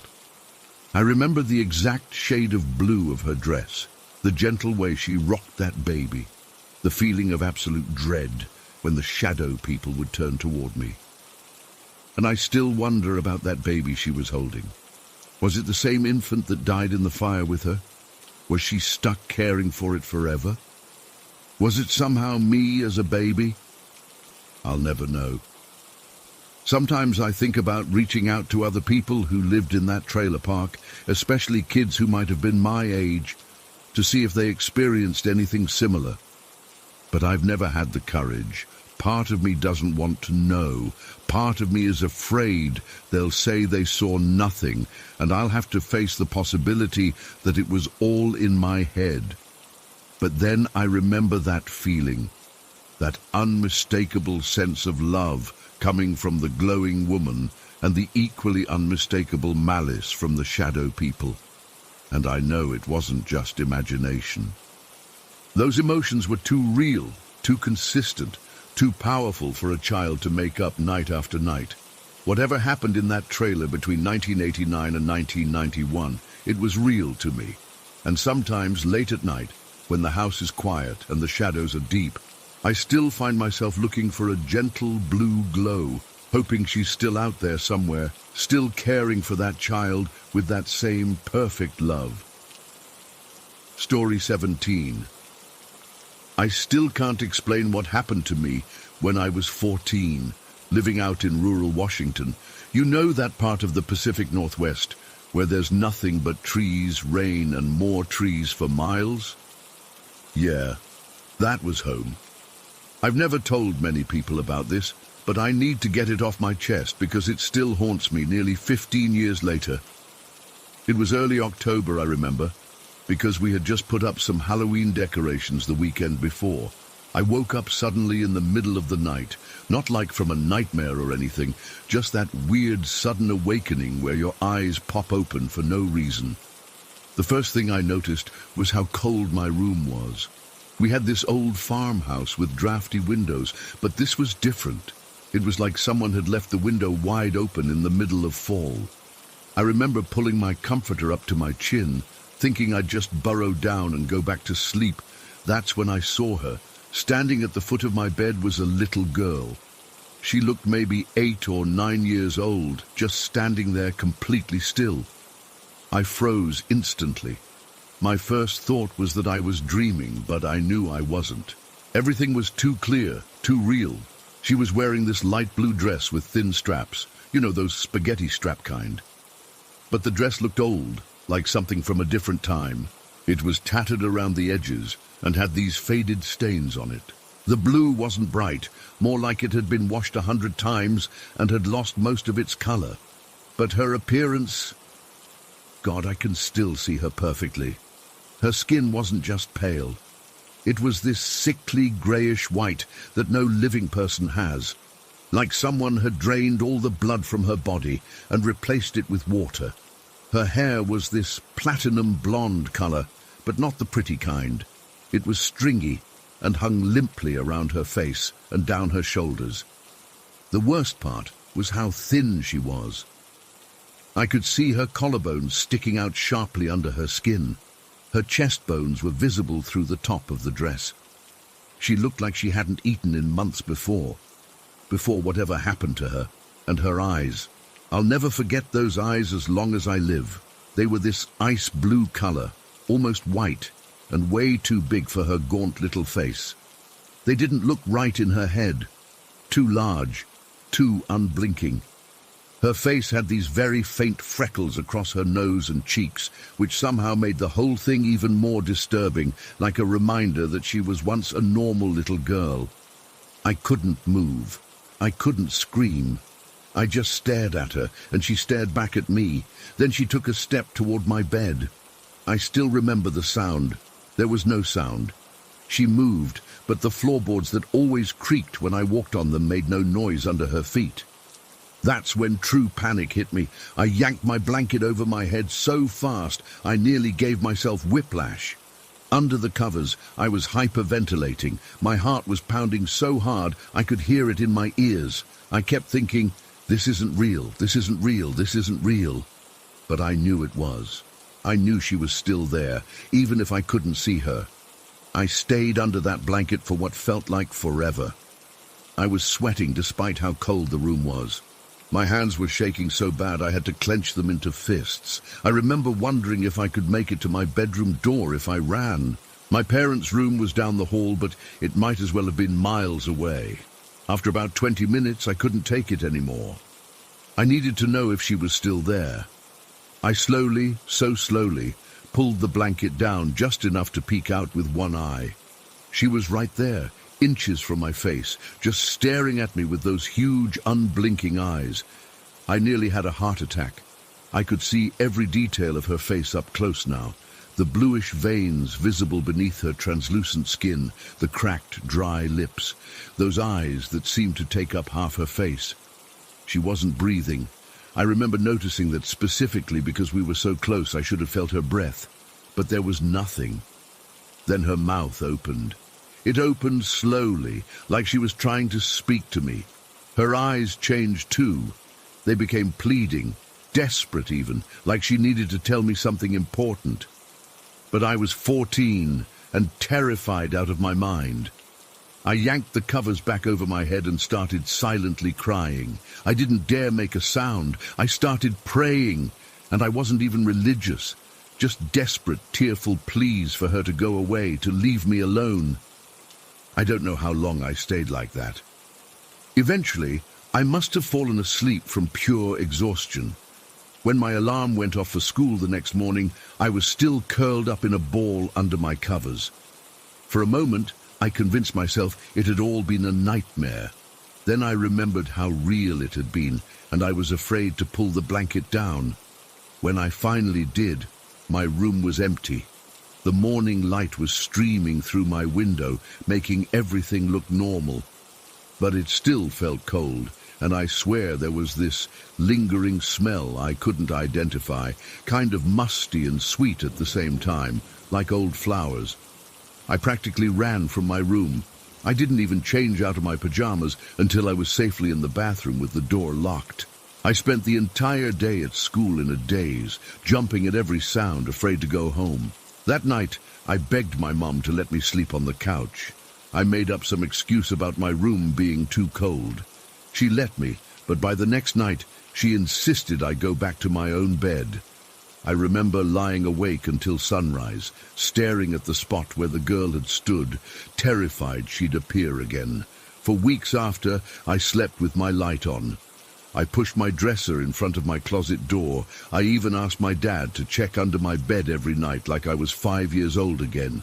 He thought I'd watched a scary movie behind their backs, and I let him believe that because the truth sounded crazy. I started having trouble in school because I wasn't sleeping. Dark circles appeared under my eyes, and I'd doze off in class. My parents were getting worried, but how could I tell them about the ghost girl in my bedroom? They'd think I was losing my mind. About a month later, When I had almost convinced myself it had been a stress-induced hallucination or something, I saw her again. I was alone in the house after school. My mom was at work, and my dad was picking up my little brother from soccer practice. I was in the kitchen making a sandwich when I felt it get cold again. That same bone-deep chill from before. I knew before I even turned around. When I did, she was standing in the doorway to the kitchen. Same blue dress, same haunting eyes. This time, though, she looked sadder somehow. The desperate look in her eyes was even more intense. I dropped my knife on the counter with a clatter and backed up against the sink. She didn't move closer this time, just stood there watching me. Her mouth opened again, like she was trying to tell me something, but no sound came out. Then she raised her arm and pointed, not at me, but past me, toward the back door that led to our property. Her arm was so thin, just skin stretched over bone.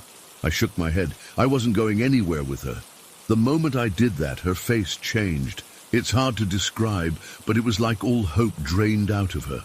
She lowered her arms slowly, and then she just faded away. Not like in movies where ghosts disappear in a flash. She just sort of became transparent until I couldn't see her anymore. After that second time, I never saw her again. I still lived in that house for another 4 years before going to college, and she never reappeared. But I never forgot her either. As I've gotten older, I've thought about those encounters differently. Now they fill me with a different kind of discomfort, not just fear, but regret. That little girl was trying to tell me something. She needed help, or she needed to show me something important. And I was too scared to listen. I've researched the history of our property. Our house was built in the 1940s, but the land was a farm long before that. I've tried to find records of a little girl who died there, but there's nothing concrete. Just vague stories from old-timers about a family that lost a child in the early 1900s. Nothing specific enough to put a name to the girl I saw. Sometimes I dream about her still. In my dreams, I'm braver. I follow her when she points, and we walk into the woods behind our old house, but I always wake up before I discover what she wanted to show me. I've been back to visit my parents a few times, and I've walked those woods trying to find something, a grave maybe, some sign of what happened to her. But there's nothing obvious out there. Just trees and undergrowth and the occasional deer trail. What scares me now isn't the memory of her appearance, though that still gives me chills. What truly haunts me is the thought that she needed something from me specifically, that maybe she'd been waiting for someone to see her, and I was the one who finally did, and I failed her. I wonder if she's still there in that old farmhouse, waiting for someone else to be brave enough to help her. Or maybe she's moved on now. I hope she has. But part of me thinks she's still standing in my old bedroom sometimes, waiting, with those huge pleading eyes and that blue dress. I'm 29 now, living in Seattle, and I still sleep with a small light on. I still can't handle complete darkness in my bedroom, and sometimes when it gets unusually cold for no reason, I find myself looking over my shoulder, half expecting to see a pale little girl in a tattered blue dress. What was she trying to tell me? Where was she pointing? Was there something in those woods I was supposed to find, a buried secret, evidence of what happened to her? I'll never know. And that's the thing that still keeps me up at night. Story 18. I still don't talk about that night much. It's been over 20 years, but sometimes when I'm trying to fall asleep, my mind drifts back to that old house on Virgil Langford Road, and I swear I can hear those sounds again. I was just a kid, 9 or 10 years old, living in Oconee County, Georgia, with my parents and younger sister. Our neighborhood wasn't anything special, just a typical rural area where houses were spread out with lots of woods between them. About a quarter-mile down the road from us stood this old house that always gave me the creeps even before anyone lived there. It was a 2-story place with these weathered grey shingles that were curling at the edges and peeling off in places. The paint was chipping badly, and some of the windows had this foggy look, like they hadn't been cleaned in decades. I remember my dad once mentioning that the house had to be at least 100 years old, maybe older. For the longest time it sat empty. My friends and I would sometimes ride our bikes past it and dare each other to go up to the porch, but none of us ever had the guts. There was just something off about it, like it was watching us. Then one day a moving truck showed up. A single dad and his 3 kids moved in. 2 girls and a boy named PJ, who was about my age. My mum, being the friendly neighbor type, baked them a casserole and took me along to welcome them to the neighborhood. That's how PJ and I became friends. PJ was cool. He had a Nintendo 64, which I didn't, and he knew all these awesome spots in the woods to build forts. His sisters were older and mostly ignored us, which was fine by me. Their dad worked nights a lot at some factory in Athens, so sometimes the kids would be home alone, which seemed both scary and exciting to me at that age. The weird thing was, in all the times I hung out with PJ, we never once played inside his house. We'd play in the yard, which was always overgrown with weeds and had these massive oak trees that dropped acorns everywhere. Or we'd go to the creek behind their property, or hang out in this little shed where PJ kept his bike and some toys, but never in the house. When I asked him about it once, he just shrugged and said, "It's too dark in there, and Dad doesn't like us making a mess." I didn't think much of it at the time. After about 2 months of being friends, PJ asked if I wanted to sleep over on a Friday night when his dad had to work. My parents were hesitant. They'd never met PJ's dad except in passing, but they eventually agreed as long as his older sisters would be there too. They were like 13 and 15. I remember arriving that evening with my sleeping bag and backpack. It was early October, and the sun was already setting when my mom dropped me off. The house looked even creepier in the dim light, all those shadows making the windows look like black holes. The yard was worse than usual, with dead leaves piling up everywhere. No one had raked them, and they crunched under my feet as I walked to the front door. PJ was waiting for me on the porch. "My dad just left for work," he said. "He said we can order pizza later." I still remember stepping inside that house for the first time. The smell hit me immediately, this musty, damp odor like old books and something else I couldn't place. It wasn't exactly dirty, but it didn't feel clean either.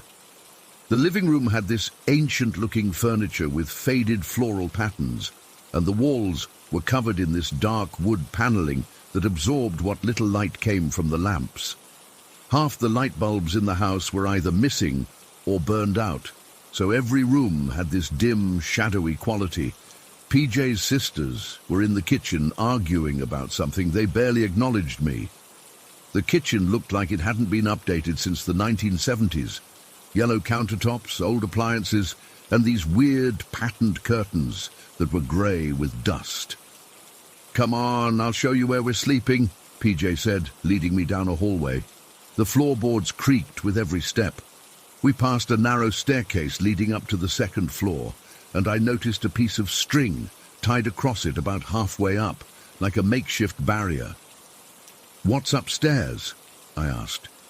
PJ lowered his voice. "We're not allowed to go up there. Dad said it's off limits." His room was small, with 2 twin beds pushed against opposite walls.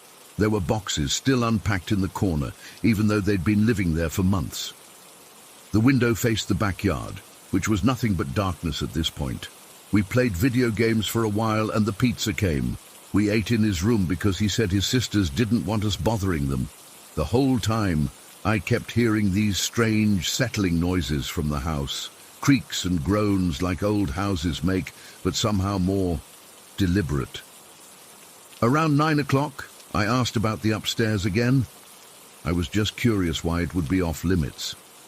PJ glanced at his bedroom door before answering. "I've never been up there," he admitted. "Dad says it's not safe, that the floor might cave in or something." "Have you ever tried to look?" I asked. He hesitated. once, but then I started hearing weird stuff. What kind of weird stuff? Like noises, footsteps. Sometimes it sounds like someone is walking around up there or moving furniture or something.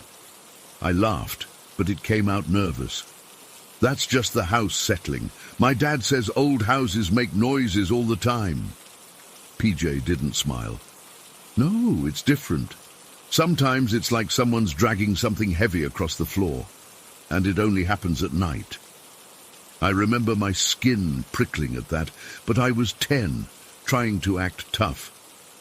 Your sisters are probably messing with you. He shook his head. They hear it too. That's why they always have their music so loud. We went back to playing video games, but now I was listening for any sounds from upstairs. For a while, there was nothing unusual, just the normal sounds of an old house and PJ's sisters talking in another room.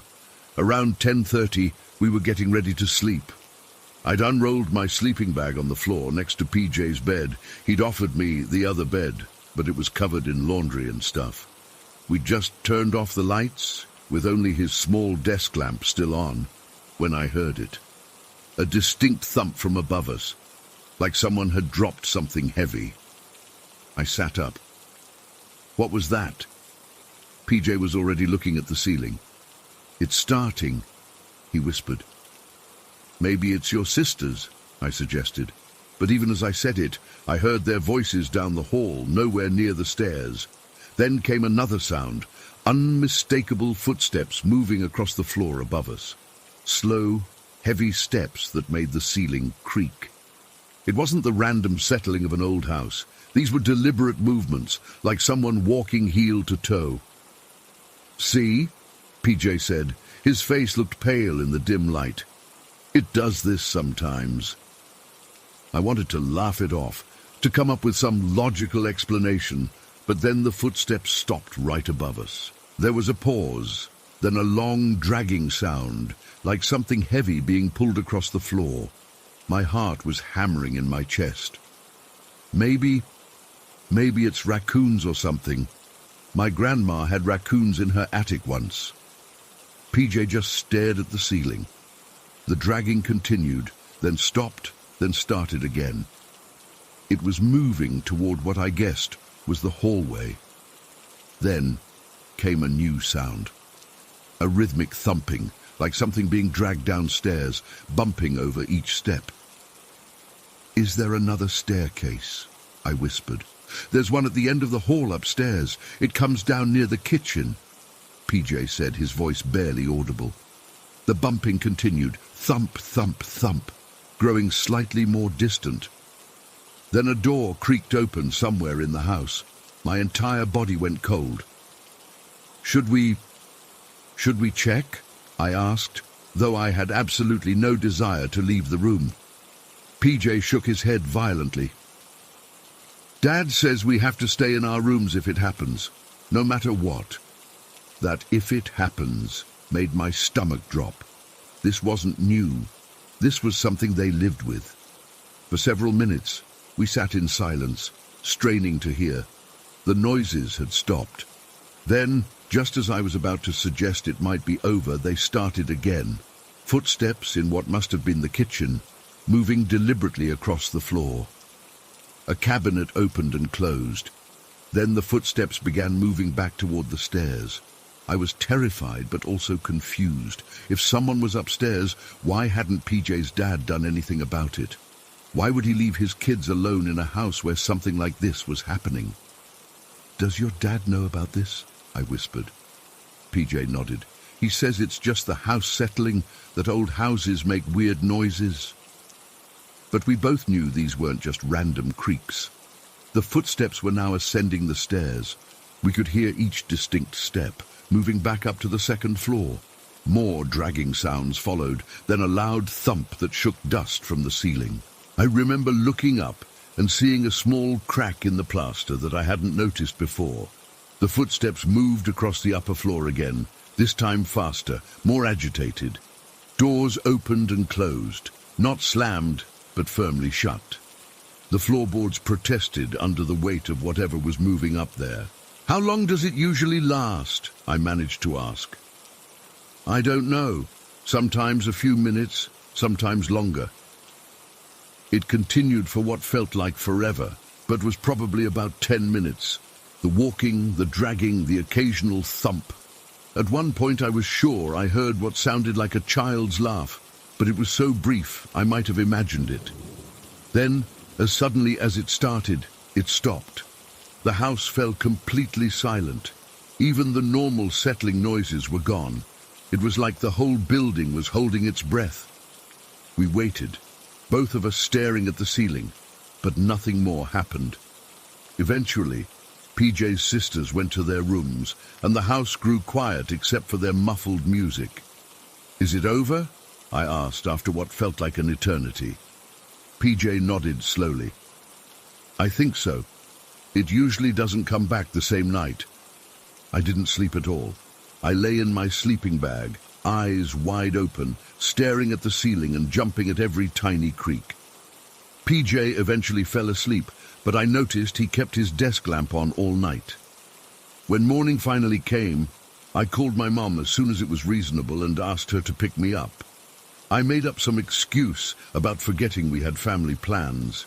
I never told her what happened. I never told anyone until now. I never went back to PJ's house after that.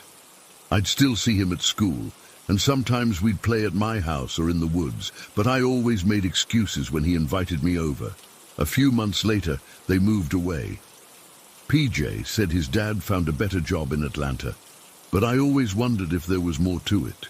Years later, as a teenager, I drove by that house out of curiosity. It was abandoned again, looking even more decrepit than before. No one had lived in it since PJ's family left, as far as I knew. To this day, I can't explain what I heard that night. It wasn't just the house settling, and it wasn't just my imagination.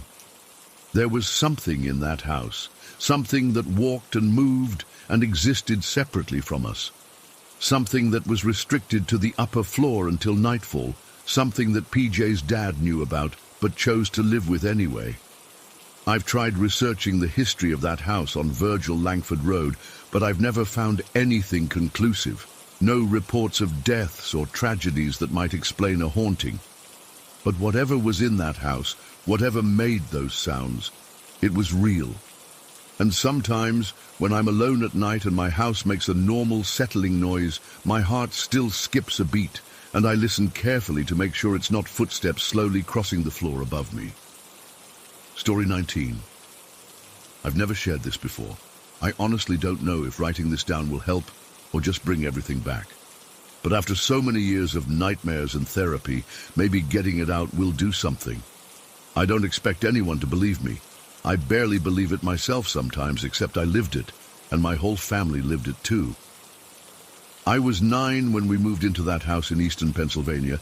It was this big Victorian place with 3 floors, a full basement, and an attic. From the outside, it looked like a dream home. Lots of space for us kids to play, a big yard, and it was in our price range, which seemed like a miracle at the time. My dad had just gotten a promotion, and my mom was pregnant with my little brother. My older sister was 12, and we were all excited about having our own rooms. But something felt off from day one. Like the moment we pulled into the driveway, I remember getting this weird feeling in my stomach. Not excitement, dread. I thought maybe I was just sad about leaving our old neighborhood, but looking back, I think it was the house. It was like it was watching us arrive. The first week was fine, just unpacking and settling in. But then weird stuff started happening. Little things at first. I'd put something down and it wouldn't be there when I went back for it. Then I'd find it in some random place I would never have put it. My parents blamed it on the chaos of moving. About 3 weeks in, I was in my bedroom doing homework when I clearly heard my mum call my name from downstairs. Samantha! I remember it was super clear, like she was standing right outside my door. I went downstairs and asked what she wanted. She looked at me like I was crazy and said she hadn't called me. I argued with her for a minute until I saw how serious she was. That was the first time I felt really scared. After that, we all started hearing our names. Dad would hear Mom calling from upstairs when she was actually in the backyard. My sister would hear Dad calling from the basement when he was at work. It was always perfectly clear, always sounding exactly like the person it was mimicking. When my brother Tommy was born, things escalated. One night when he was about 6 months old, all the faucets in the house turned on at once. Every sink, the bathtubs, the showers. At exactly the same time, every light in the house flicked on, even in rooms where the switches were in the off position. I remember my dad running around frantically, turning everything off, checking the electrical panel, calling a plumber the next day. They found nothing wrong. By the time I was 11, the physical stuff started. I'd be walking down the hallway and feel something push me from behind, hard enough that I'd stumble forward. Sometimes I'd feel something grab my ankle when I was going up the stairs. My sister got scratched once. 3 perfect lines down her back that appeared while she was showering. She came out of the bathroom crying, and my mum photographed them. They weren't deep, but they were definitely there, and there was no way she could have done it to herself. My dad tried to be rational about everything. He talked about old houses settling, about how imagination can play tricks. But even he couldn't explain away the night all the kitchen cabinets opened and slammed shut repeatedly for almost 10 minutes. We all stood there watching it happen. After that night, he contacted a local Catholic church. The priest came to our house, but didn't even stay an hour. He said we were either lying or had psychological problems. He told my parents they should consider counseling and left. I remember my mum crying after he was gone, and my dad punching a wall in frustration. We were on our own. When Tommy was about 4, he started talking about Mr. Something, who lived in his closet. The name wasn't clear. It sounded like Baldwick or Coldwick, something old-fashioned that a little kid shouldn't know. What made it creepy was that Tommy wasn't scared of this Mr. Something. He said the man was nice and kept the other ones away. He described him as wearing old clothes with a fuzzy face, which we figured meant a beard, and a funny hat. A few months later, my mom was at a local historical society researching the house's history and found a photograph from the early 1900s showing the previous owners. Standing on our front porch was a bearded man wearing what looked like a bowler hat. When she showed it to Tommy, he pointed right at the man and said, "That's Mr. Something. He's the one who talks to me at night." My mom nearly fainted. I was 13 when I saw the girl. I was alone in the house after school, waiting for my mom to get back from picking up my siblings. I was in the kitchen getting a snack when I felt that sensation of being watched. I turned around, and there was this girl, maybe 8 or 9 years old, standing in the doorway to the dining room. She had on this old-fashioned dress, like something from Little House on the Prairie, with her hair in 2 long braids. She looked solid, not transparent like you'd think a ghost would be. For a second, I thought some neighbor kid had wandered in. Then she looked directly at me, and her eyes, they weren't right. They were too dark, and there was something about her expression that made me freeze.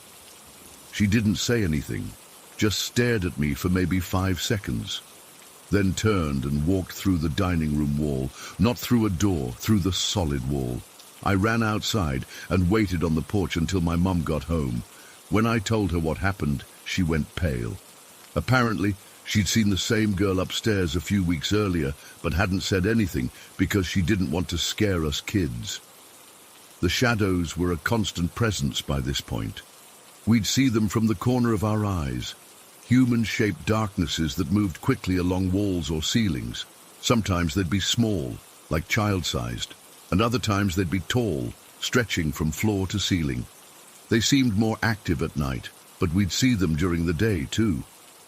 My bedroom was on the 3rd floor, and I hated being up there alone. Nearly every night I'd feel my blankets slowly pull off me. I'd grab them and pull them back, only to feel them tug again a few minutes later. Sometimes I'd feel the mattress depress, like someone was sitting on the edge of my bed. I started sleeping with the lights on, but it didn't help.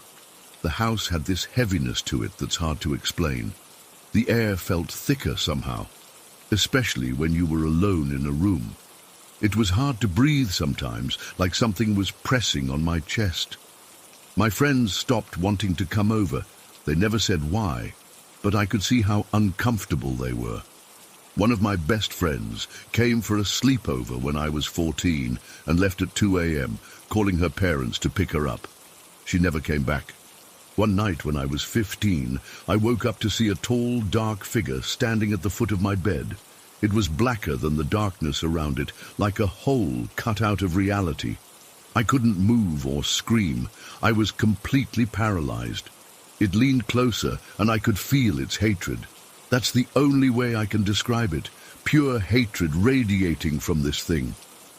Right as it reached toward me, my dad burst into my room. He later said he'd heard me making strange gasping sounds. When he turned on the light, the figure was gone, but the room was ice cold. My mum finally convinced my dad we had to move after an incident with Tommy. He was 7 by then. My mum found him standing in the hall bathroom at 3 a.m., staring into the mirror and having a conversation with someone only he could see. When she asked who he was talking to, he turned to her with this blank expression and said, "They want us to go to the basement. They have something to show us." His voice sounded different, deeper. When she touched his shoulder, he snapped out of it and had no memory of the conversation. We put the house on the market the next day. It took almost a year to sell, and those were the worst months. It was like the house knew we were trying to leave and was angry about it. Things escalated. Objects would fly across rooms, doors would slam so hard they cracked, and the scratching became more frequent and deeper. I was 16 when we finally moved to Ohio. We thought we'd escaped. The first week in the new house was peaceful, and we all started to relax. Then one night, I heard my name being called in that same clear, mimicking voice from our old house. My sister heard it too, her name, not mine, and Tommy started talking about the shadows being back. Whatever was in that Pennsylvania house had followed us nearly 400 miles. I still don't understand how or why.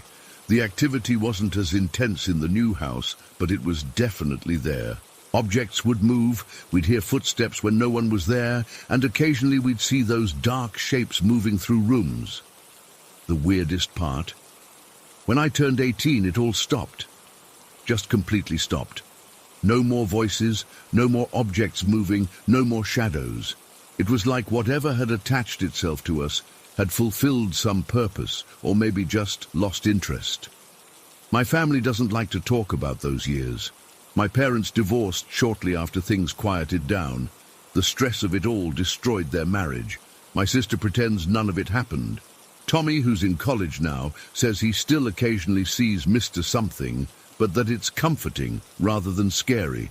As for me, I'm 28 now and still have nightmares about that house. I've been to therapists who suggested everything from shared psychosis to carbon monoxide poisoning, but none of those explanations fit what we experienced. I've researched the history of the Pennsylvania house and found records of 3 suicides there in the early 1900s, including a young girl who drowned herself in the bathtub. I still can't sleep without a light on. I still check my closets before bed. And sometimes, when I'm alone in my apartment, I get that feeling of being watched again. I don't see anything anymore, but I feel it. That heaviness in the air, that slight pressure on my chest. I don't know what was in that house or why it chose us. I don't know why it followed us or why it eventually left.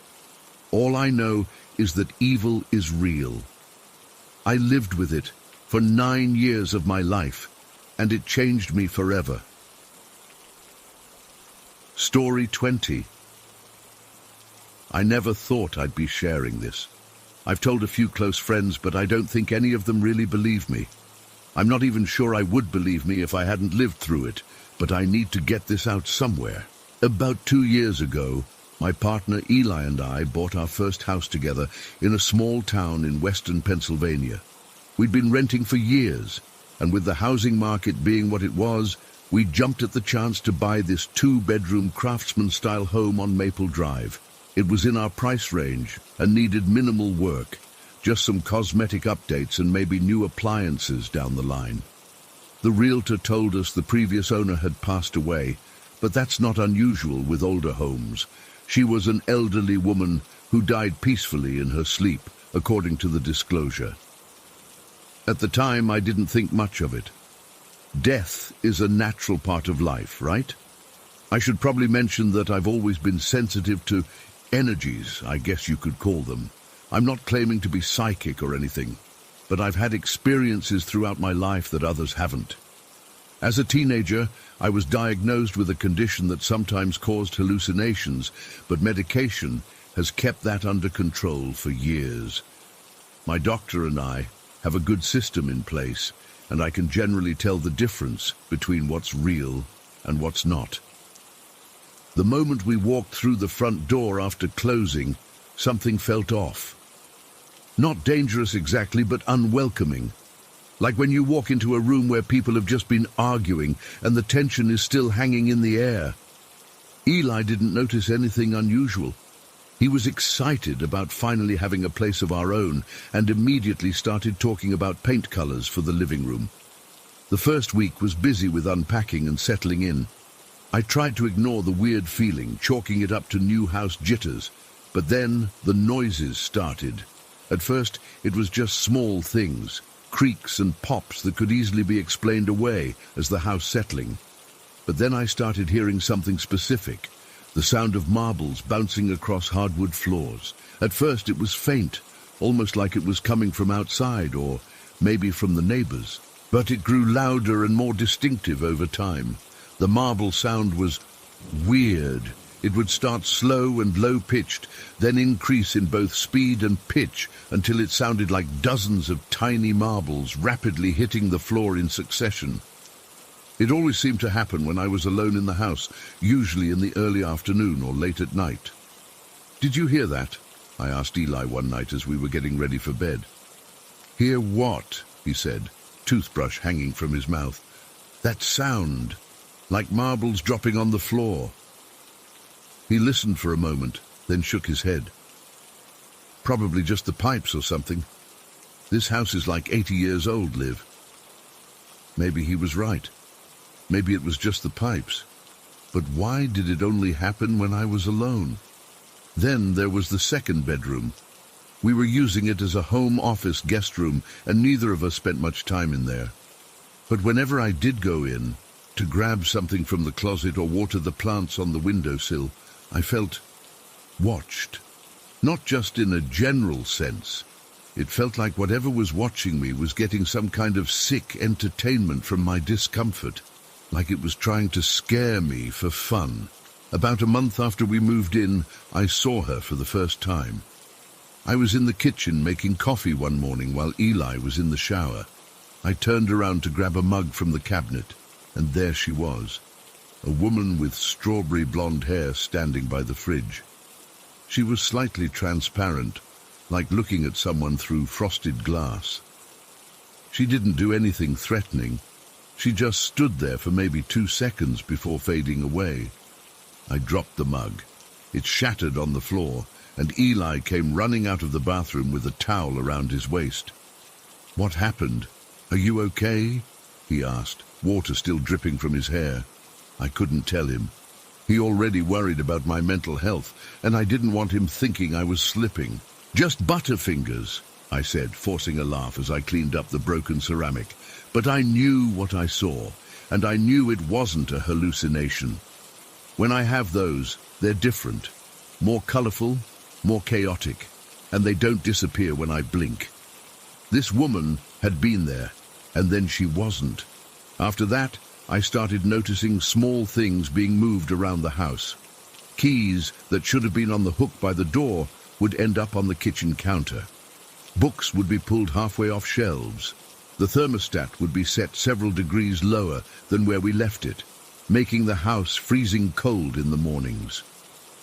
Eli noticed these things too, but attributed them to forgetfulness or coincidence. "You probably moved the keys yourself and don't remember," he'd say. Or maybe the thermostat is faulty. We should have the HVAC guy take a look. I tried to convince myself he was right.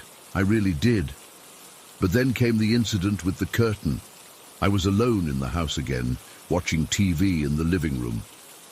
We have these floor-length curtains on the big window that faces the street. They're a heavy, cream-colored fabric that blocks out light pretty well. I was sitting on the couch when I saw movement from the corner of my eye. A thin black arm, unnaturally long and skinny, slowly reached out from behind the curtain.